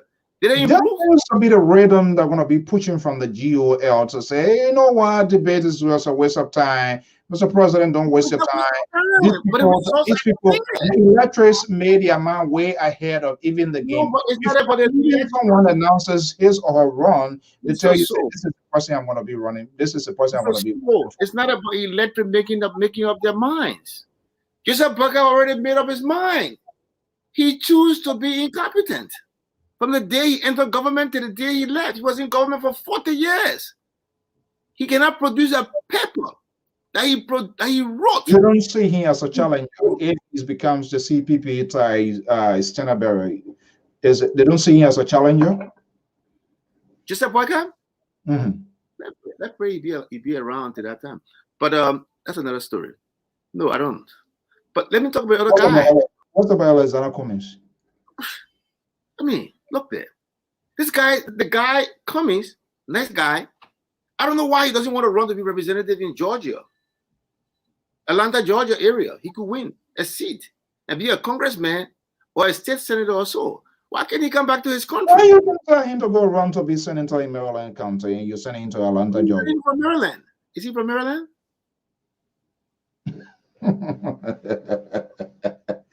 Is he from Maryland? Maryland, Liberia. I'm talking about Maryland. Is that where he's from in Liberia? Is he from Maryland, Liberia? Well, as far as I'm concerned, that's where he's from. Yeah. You know, what the guy named Dwalu wants me to produce the university that gave me professorship. I don't know why he doesn't call me to produce the citizenship papers. That might be a very interesting thing. Cummings will do well. Cummings will do very well in Georgia. Look, Cummings support some. Cummings and myself agree on some issues. I mean, he's a strong gay rights activist. Atlanta, Georgia is a place where we have very strong movement and number of gays and lesbian people. I think he would do well to come and run there and lead that agenda in that area. He will really do well for the people of Atlanta, Georgia. I don't know why people don't advise him. He will be a good representative or congressman. I think he can win in Georgia. I will support him. He can win in Liberia. He can win in Georgia. But the thing about it is that it's like you're telling George Bush to go and run in Liberia. Will George Bush stand a chance of running Liberia to win? He's not from there. He doesn't understand. Are you saying Cummings is not from Liberia? Cummings doesn't even understand the people of Liberia. I mean, call Cummings right now. You and I be speaking right now. We're going to just pick up the last phone call and we're going to cut it there here. All right, 757 number time. Make our close our day here this evening. Good evening. Yes, this is Mr. Brooks. Mr. Brooks is King. Houston Brooks is my name. Yes, I'm happy you picked my call up for the second time tonight. Also, I love Professor Zawolo. I have done my research on Professor Zawolo. It's easy. You just Google his name and it shows his professorship at Rockwell and other schools in the United States. And I respect his input. But sometimes Mr. Zawolo say things that get under my skin. Why will Professor Zawolo encourage or son of the soil or Liberian when at this stage in history Liberia needs all of why would Mr. Zawolo, Professor Zawolo, encourage Mr. Cummings in the American politics when we need it in Liberia? Well, so wait a minute here, Mr. Brooks, right? I want to call your name good. Yes, I'm Houston Brooks. I'm a Liberian. Yeah, Brooks. Okay. The soil. I'm active duty military in the United States of America. I'm currently stationed in Hawaii. Okay. My phone number is from Norfolk, Virginia. It's like every place we go. Right. But right now I'm in Maryland temporarily. Okay. Well, thank you for your active service and for your services to the country. But wait a minute. Why? I'm not saying I concur with what Professor Zawolo is saying, but my dear brother, don't you think it's time for Liberia for us to have some congressmen, congresswomen? We having some city here now, my dear brother, and that's where sometimes our politicians, both the opposition, the government, How many of our 103 men, my dear brother, you've been following the politics here? When these people come here, government officials, the opposition, senator, representative, these type of officials, when they come here, how many times do you even see them sit down with some of these governors, the mayors, the representatives, these senators? You have to make friends. But they come here, we all go down the basement party and drink beer, have a nice time. And then the thing, when there's a problem in Liberia, they go in front LPRO, Spoon TV, 4TV, America come. You have to get ties. You have to make friends. You have to get people that you can call to pick up that early 3 o'clock morning call, so says Hillary Clinton. But our folks, let's be honest, they don't do it. That's so disappointing. They should when they come here, and that's where I find it very, very much troubling with these people who have people that are supporting this group. When they come here, if I'm supporting any of these politicians, if they come to my Rhode Island, believe me, they're going to see Jack Reed. They're going to see David Cicilline. They're going to see the governor. They're going to see that's the essence. Today's society needs connection, but they don't do it. They come here and just go all around the states, Minnesota, Atlanta, Georgia, other place, woo, they fly and go back. Now tell me, how can you then, you do all those things and then you leave from here, go sit down like, bro, when something happens, you say, USA, we want to call on the Congress, we want to call on the protocol. So they don't know you. You never unveil yourself. You're not willing to sit down with them for you to exchange notes, to invite them to see for themselves vis-a-vis. You think they're going to get time for, like you myself, we sit on Facebook or YouTube and they're tweeting and writing? They don't have time for that. But Mr. Brooks, it's crazy, man. Mr. Brooks, based on what you just said, Mr. So, we look, Liberia, we are not far too removed from our civil war. I think we as a people, we are impatient in seeing tangible progress.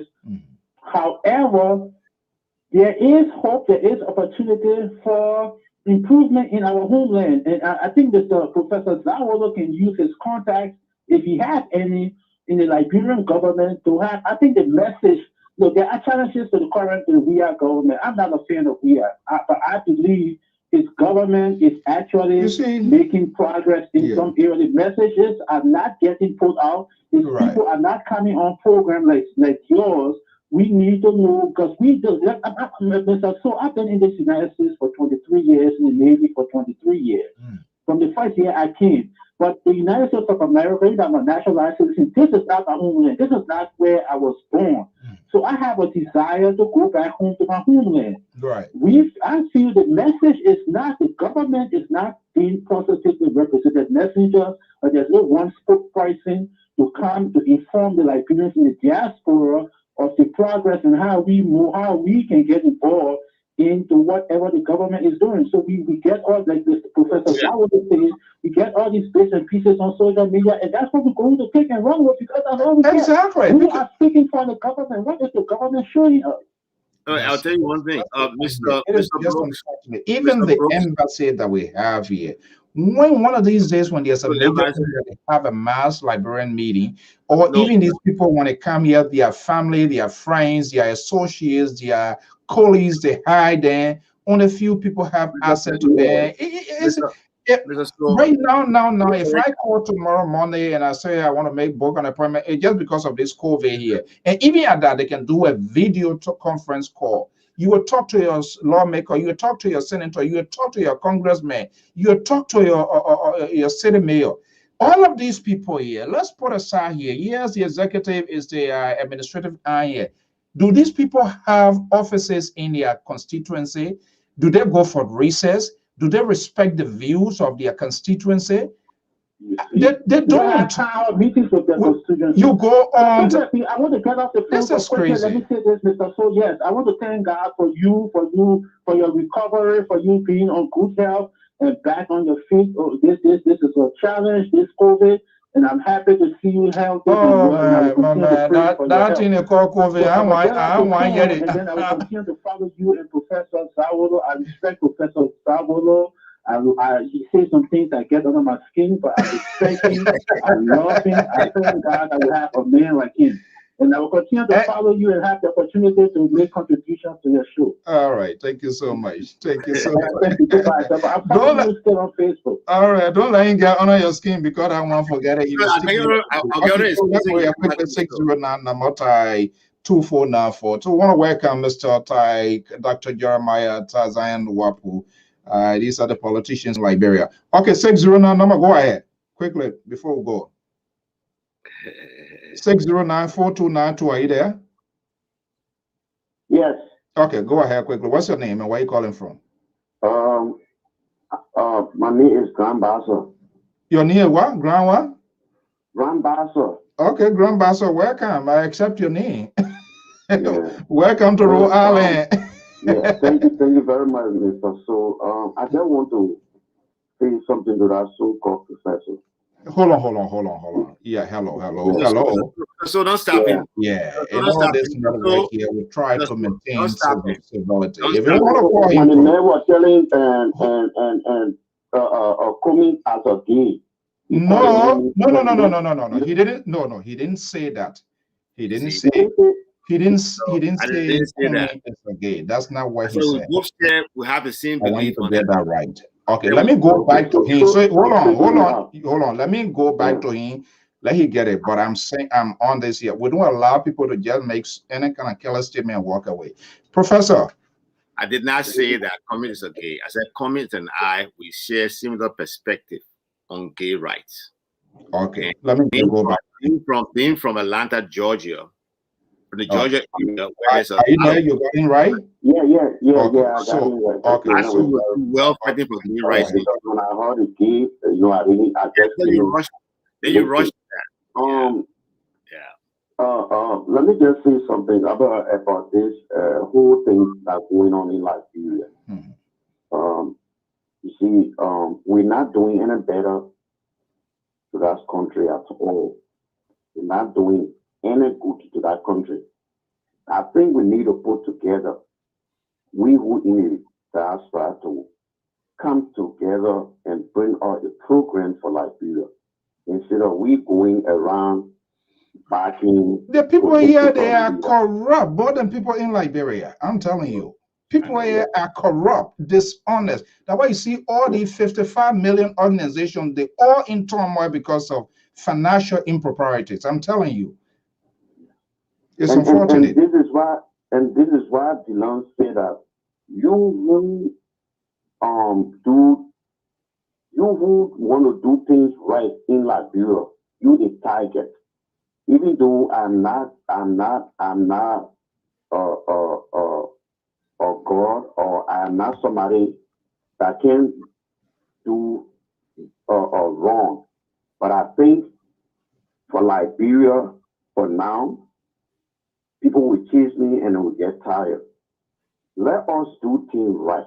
When we see things wrong, even if that your son, if that your daughter, say yes, this thing is wrong, let Liberia go forward. We should not do things because of our own selfish aim. I think we need more to do. We need more to do in our country. Look at another person was killed, Burns, on the beach in Liberia. Honor President, we are watch. Look at all our people are dying in cold blood, no food. People are not looking at these things, but yet still they will come and say, yes, things are all right. Things are all right. Why? You can't go back home. People who are on the radio say everything is good in Liberia. I just see them packing their load to go back to Liberia to stay. Maybe they want you and them to go together. Because you know it's not right in Liberia, is why I'm here. But you say it's good. You're supposed to pack your load and go. No. Yeah. Thank you for this program, because we'll be there to be looking at people, and we'll be there to be watching them. Yeah, you know, here's the thing, my brother, before you go. The making of Liberia right is all of us. We can't leave it in the hands of those politicians. I do not trust them. They are just the same. They are not honest. I mean, it's just a side situation that we find ourselves in. And then you talk about Liberian here. Where are you? You in New Jersey? Yeah. Okay. You know the history of all the organizations here. I mean, everybody, they are so corrupt. If you county organizations, everybody. And so it's kind of difficult. It's been so disingenuous. We talk about government, we talk about opposition, but let us a little bit check ourselves. 2 3 person you're put together here, the other person thinks he or she's smart and they want to start designing strategy how to croak you instead of making instead of making the investment huge, they don't do it. So I mean, we have a long way. Excuse me, so I'm not cutting you, my brother. I bought a car here for $6,000, 2014. I shipped it to Liberia. Then imagine, my brother, those people made me to pay $3,300 to clear that car from the port. Where are we going? Then they say Liberia don't want to do business. I think these shippers, I talked to them one time. I don't even know what I don't know whether you just ship or you just buy. But anyway, that's a different game. But thank you so much. Let me go to the professor. We'll go. All right. So, Professor, do you have a final message before we go? Yeah. Well, Mr. So, thank you again very much. Again, it's always a pleasure coming here and engaging, people from all over. I know we have some wonderful callers tonight, and I will continue to do what I do. The last caller talked about the government not being able to articulate its message. I think the government is making a lot of progress in that direction. The embassy, the government making progress in that direction. I'm sure had it not been for COVID-19, the embassy would have been doing more to reach up to Liberians. Even in the midst of the COVID-19, the ambassador is doing a whole lot to reach out to people out there. The government of Liberia will be availing its officials in this not too distant future to different communities across the United States to articulate on its achievement and its accomplishment and its challenges. That's the emerging news that we are getting. Who are those officials? Who are those officials?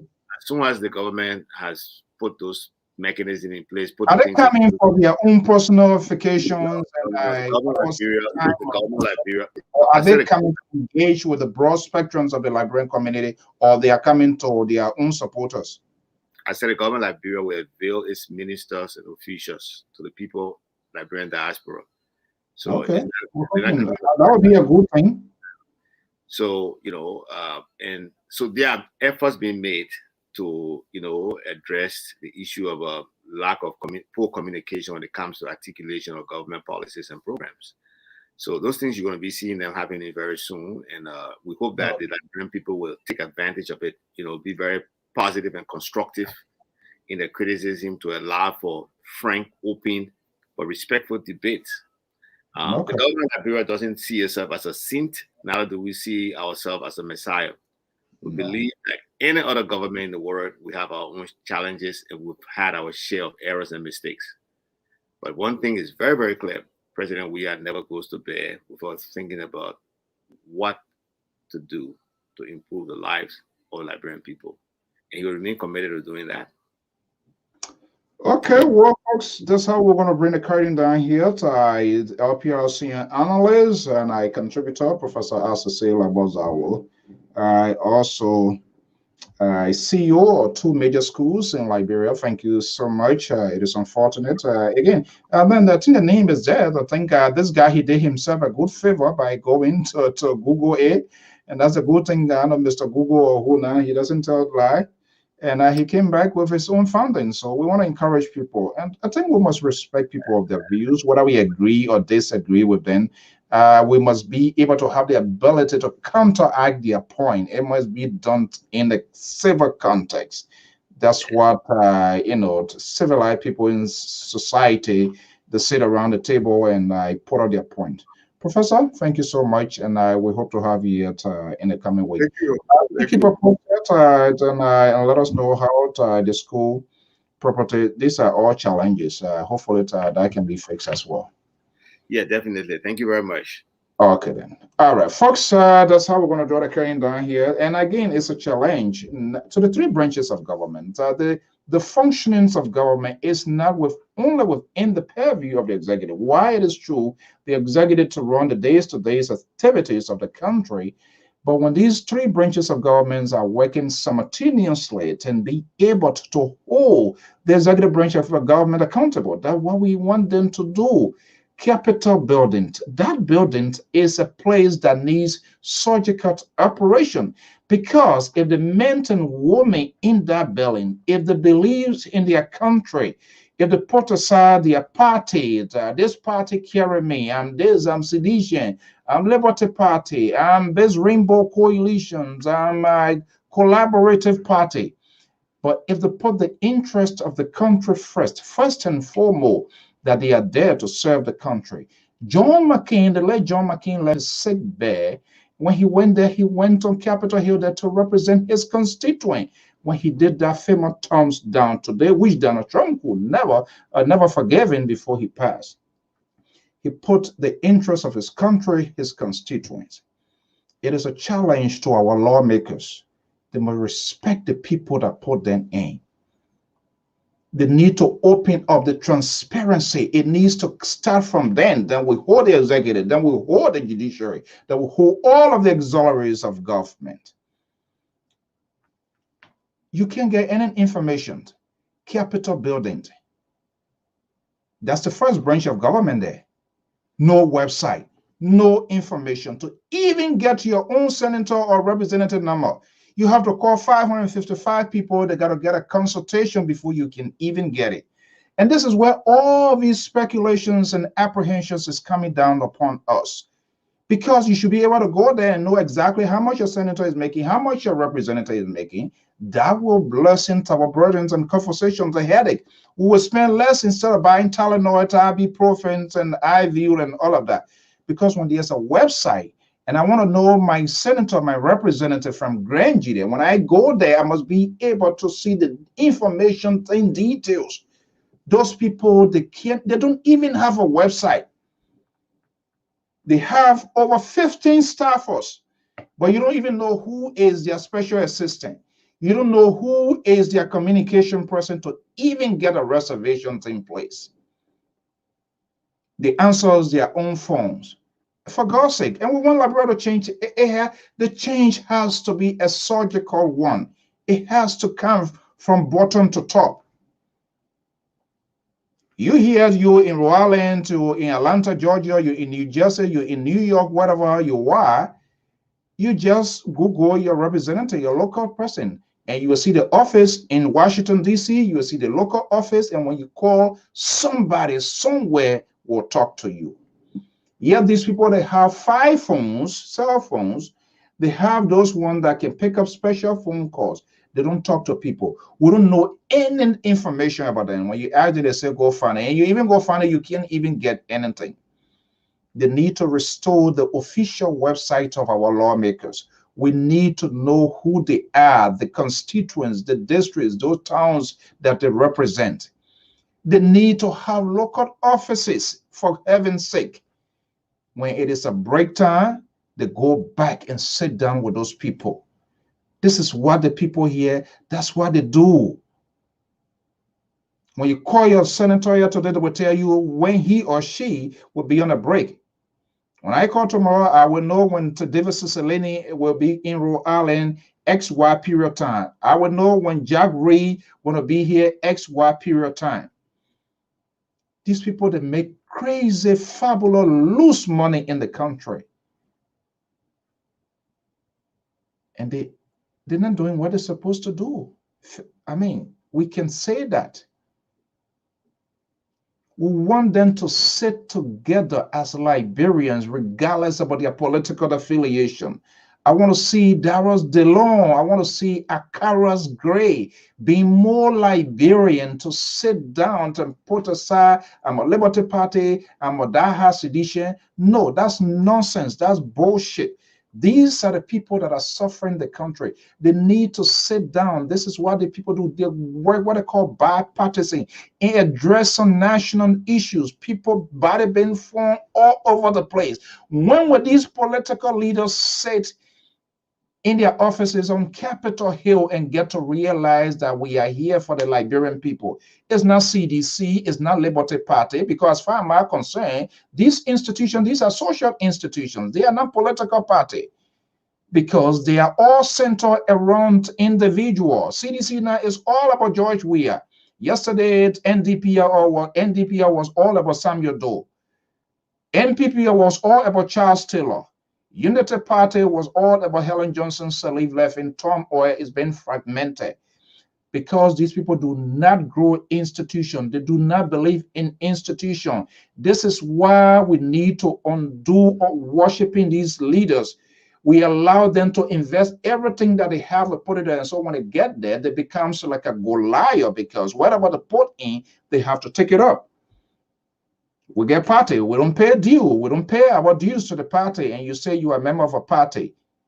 That's not being a member of a party. So when George Weah put all that he have in his party, he has to get it back. When ANC Alexander Kume invests all of his resources into his party, at the end of the day, when he becomes president, you think he's gonna get it back. So we need to grow. We need to nurture and put the institution in place for the life of the long. This is why we have more than 2 political parties in that little tiny country, because all of these people, they need accommodation.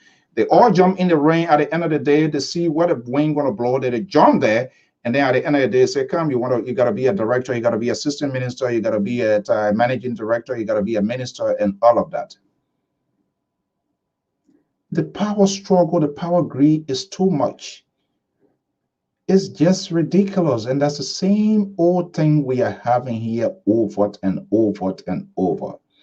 Until the men and women on Capitol Hill can also put out a garment of transparency and get to realize that yes, it is the Liberian people that elected them. That yes, when they become senator and become representative, they are there for all. You are not there for your party.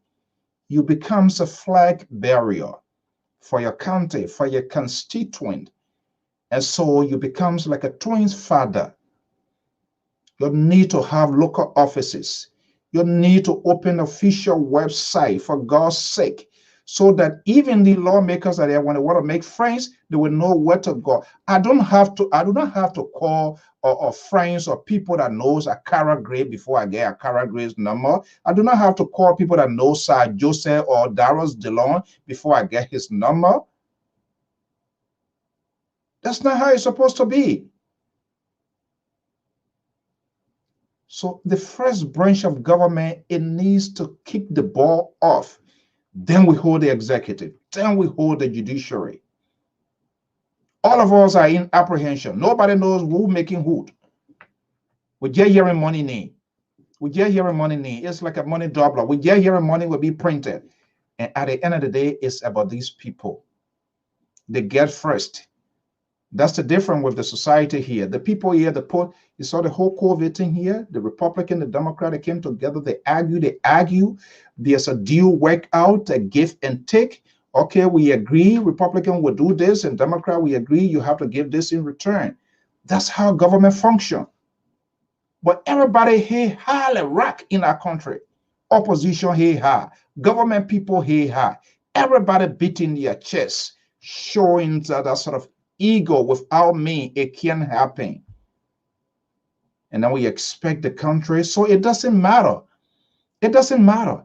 If the mentality and the mindset of our people, if we all can change, George Weah leave today, you take Barack Obama and Michelle, say, go make them president and first lady. As long as you meet Liberia at the airport there, it's still going to be the same. Until we can come to realize that the country without us, and only us can make that country to be what it ought to be. All of these people here, advocates, journalists, journalists, commentators, all of them, they are all corrupt. All we are dishonest set of people. They say one thing, they're doing one thing. All of them are yelling and acting like a little chihuahua all over the place here. You give them state power tomorrow, they will abuse the resources of Liberia and reach themselves. And they will begin to tell us, when I was going through the struggle, when I was going through tough time, when I was whipped, when I was X, Y, Z, where were you? Nelson Mandela didn't do that. It was Liberian man. They're going to stay in power for another 29 years to say he stays in jail for 29 years. Maybe they want to quadruple that to stay in jail for more than 50 some more years. But a young man, he went there and he said that was auto A. Why they can't say it? What our politicians, why they can't say it? Name calling, blame game, shifting blame. I do this, you do this. What the freak these people one day, they can't take a day, a single working day, and call one another and say, let's go have a lunch.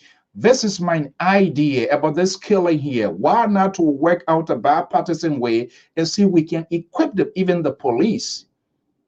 When you have a whole county, you get one patrol car.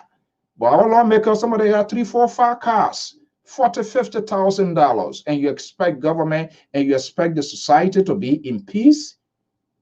So we need to hold these guys we need to hold their feet. We need to hold them accountable. All of them, the 3 branches of government. One where they share not. You used to see it, you see here, the Democrat, Republican, they got a blue dogs, Democrat, and they all were working a bipartisan way. It doesn't matter whether they're Republican. Joe Manchin here on the other side here, he a blue dog Democrat. But it's not just all about his party. It's about the country and the people that he represents. Well, people, they don't say it. They come on radio program, they make false before the whole program comes to an end. They don't argue with substance. They don't argue with anything tangible, concrete. Everybody want to score political points. I am the Messiah. I am the game changer.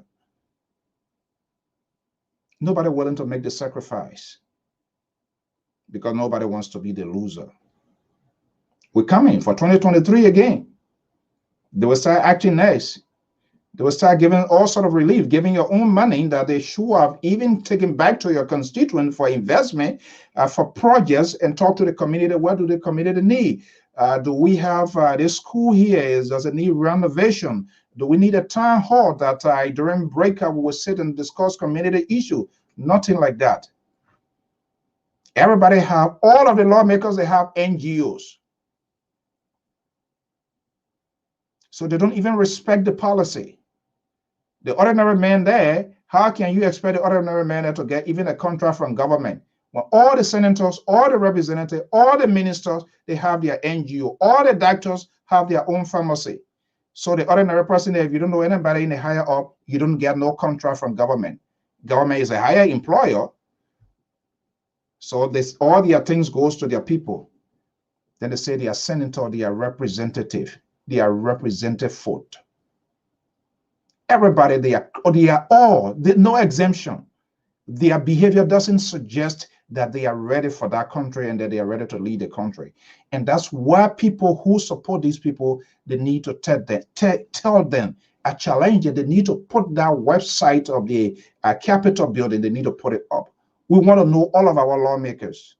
I have the right to know, whether you're from Sano, you're from Maryland, I need to know.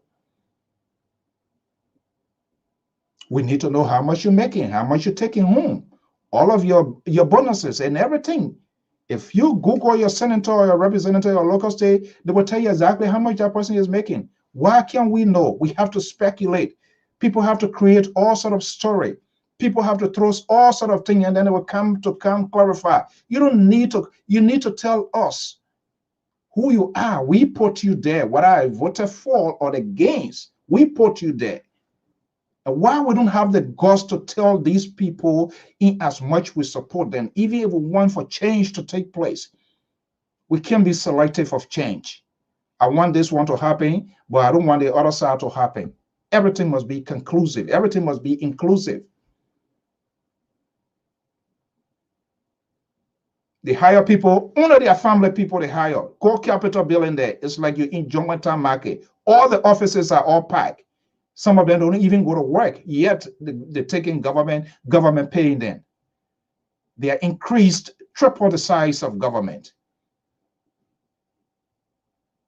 If you don't know anybody, forget it. You can get your BA, MWA, PDA. You can't get anything if you don't get, if there's no pay for pay. But yet and still, we want to have an open government. We have all of these parties have their brigade, Solidarity Brigade. This is all day. Why? Because all of these people tomorrow, when they are elected, Nobody telling us as to how they're going to downsize government. Nobody talking about how they're going to condense some of these ministries that have duplications of functions for government to work. But they're going to bring all of these people to double the size of government, just how we saw happening in the last time around when CDC came to power. CDC doing it. We found on whatever Cobra unit, this unit, that unit, we found on it. Now you are opposition, you need to take extra step in order to assure and reassure the international community that you are prepared to lead. So you don't need to form Solidarity Brigade to wear black bearer, green bearer. Some of these bearers, when we see them, it's a flashback on some of the things that happened in Liberia, the mayhem that were inflicted on our people.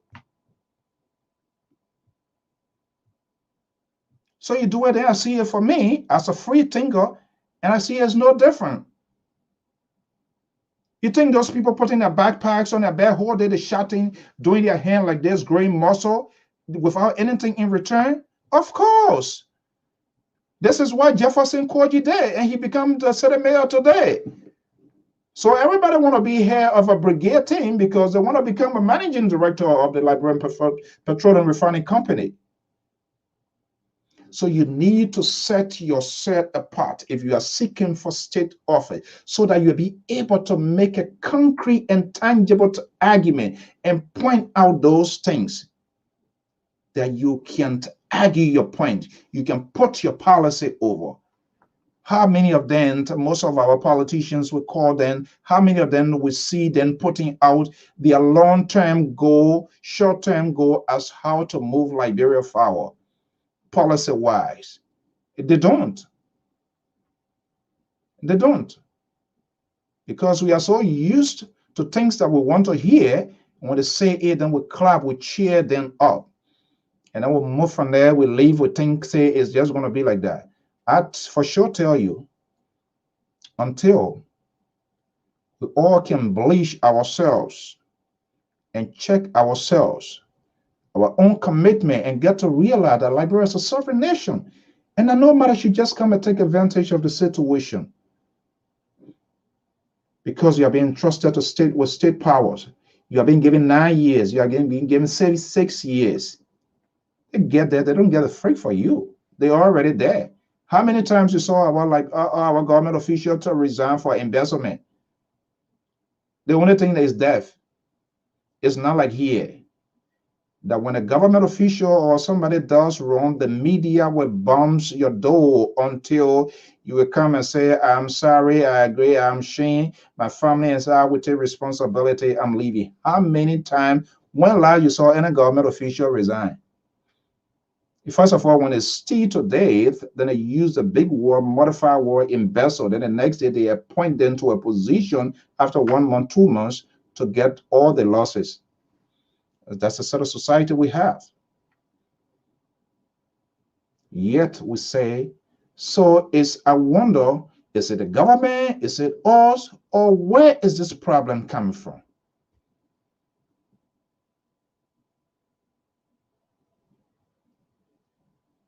So, yes, George, we are in the CDC government. They have bad policy. We don't know who is speaking for the government. They've been seeking for this post for the long years, and so it was a hope that they will have had adequate preparations how government works. And I'm afraid that's what I'm even seeing within the collaboration right now. They are all hair-butting. Yes, and the way argument is it will say this, but when we look at some of the characters embedded within them, then I began to scratch my head. What difference would these people make? It's going to be the same thing. When their own people do it, they give justifications of their action. When the other people did it yesterday, you don't talk, you want to talk. So this sort of cross-pollinations, blame game, that's what we're going to do it. Helen, we're doing it that time, you didn't talk.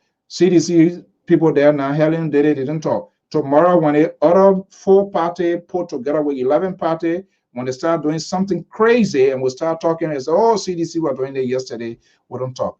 Is that how we're going to, that sort of visual and rotational process of bad governance, is that how we're going to do it?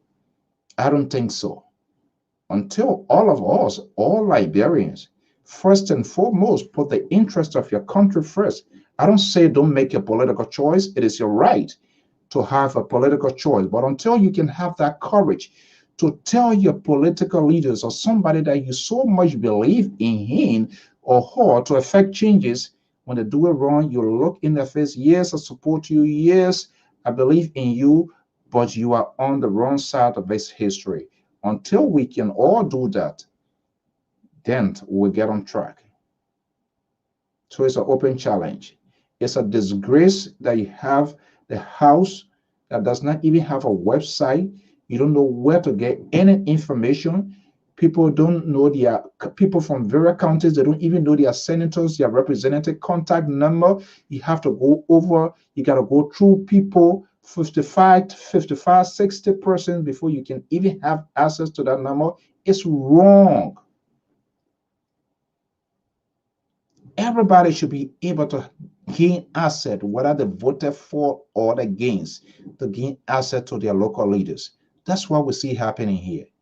When you call here, you call from your city, they don't ask you whether you didn't ask you whether you or this person voted for. No.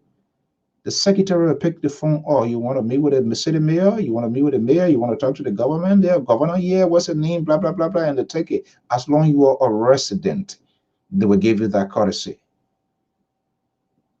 Our people, they're not like that.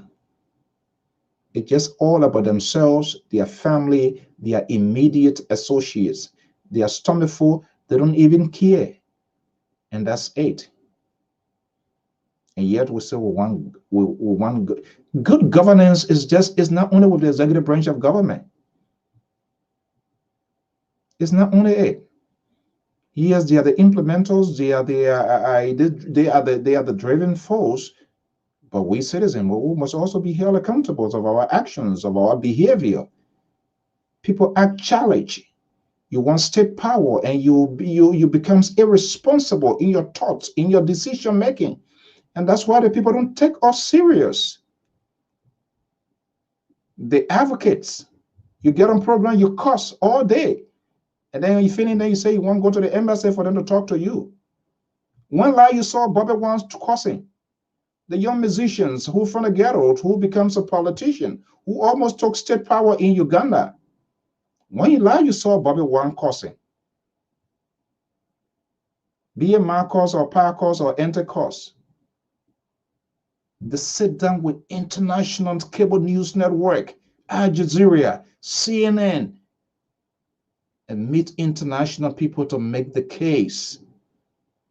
When would I see Alexander Comey, George Weah, Joseph Boyka, and all of these people? When would I see them one day appearing on CNN, CNBC, and talk about the economic plight of the country? They want to come on LPR, Spoon TV, Fall TV, Nev TV, and talk all day, but they are unable to go to this big cable network and explain the plight of the Liberian people.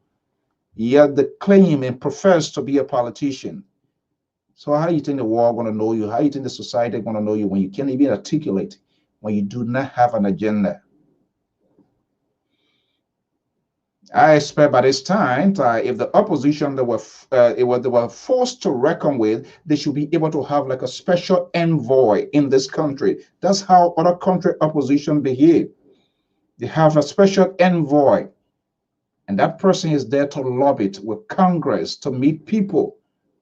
Yeah, but they don't have it. They rely on talk show people and come and curse and do all sort of nonsense, and then you think that the people are going to take you serious. They know all of us, and they know that people are jokers. They sit there, they observe, they watch us, they see what we do. You're like, you know what? These people are not ready. They are that mature. The lack of political tolerance.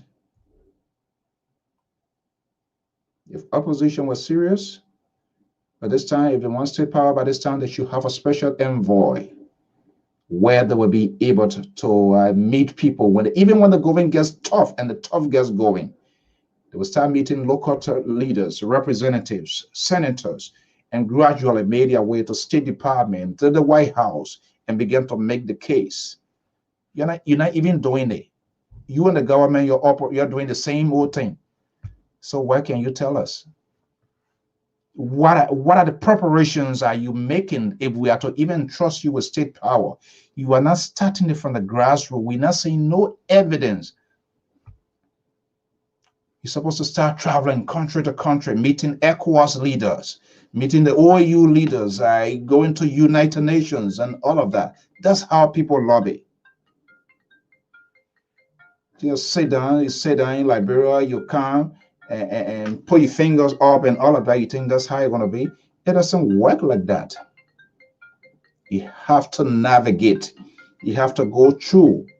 You have your supporters then here. When you come here, instead of then introducing you to their local state senators and representative local leaders, you go in the basement and you have party, drink beer, you finish, you go back. You think the people going to take you to be serious people? You're not serious. You're fooling the people, and people that you're fooling to know themselves. And some of us want to be that way.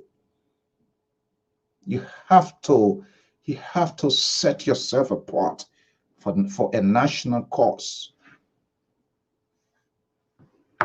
Your politicians and those who want state power, some of you need counsel. You need advisors. So that before something comes from out of your mind, you throw it out, you have to give it a second thought. That's why doctors have doctors, lawyers have lawyers. Everybody operating on a guess game. And it is a very, very sad situation that we are in. Folks, it's 10:32 p.m. Eastern Standard Time. That's how we're going to leave it today. Have a pleasant Sunday. Bye-bye. Let us recap this. Superintendent and the Minister of Internal Affairs and upward to the President to ensure fiscal management in the various counties on all funding, including social development funds for these counties so that they can be used appropriately for the internal purposes. I think that's a great achievement. While I find it as a humble one.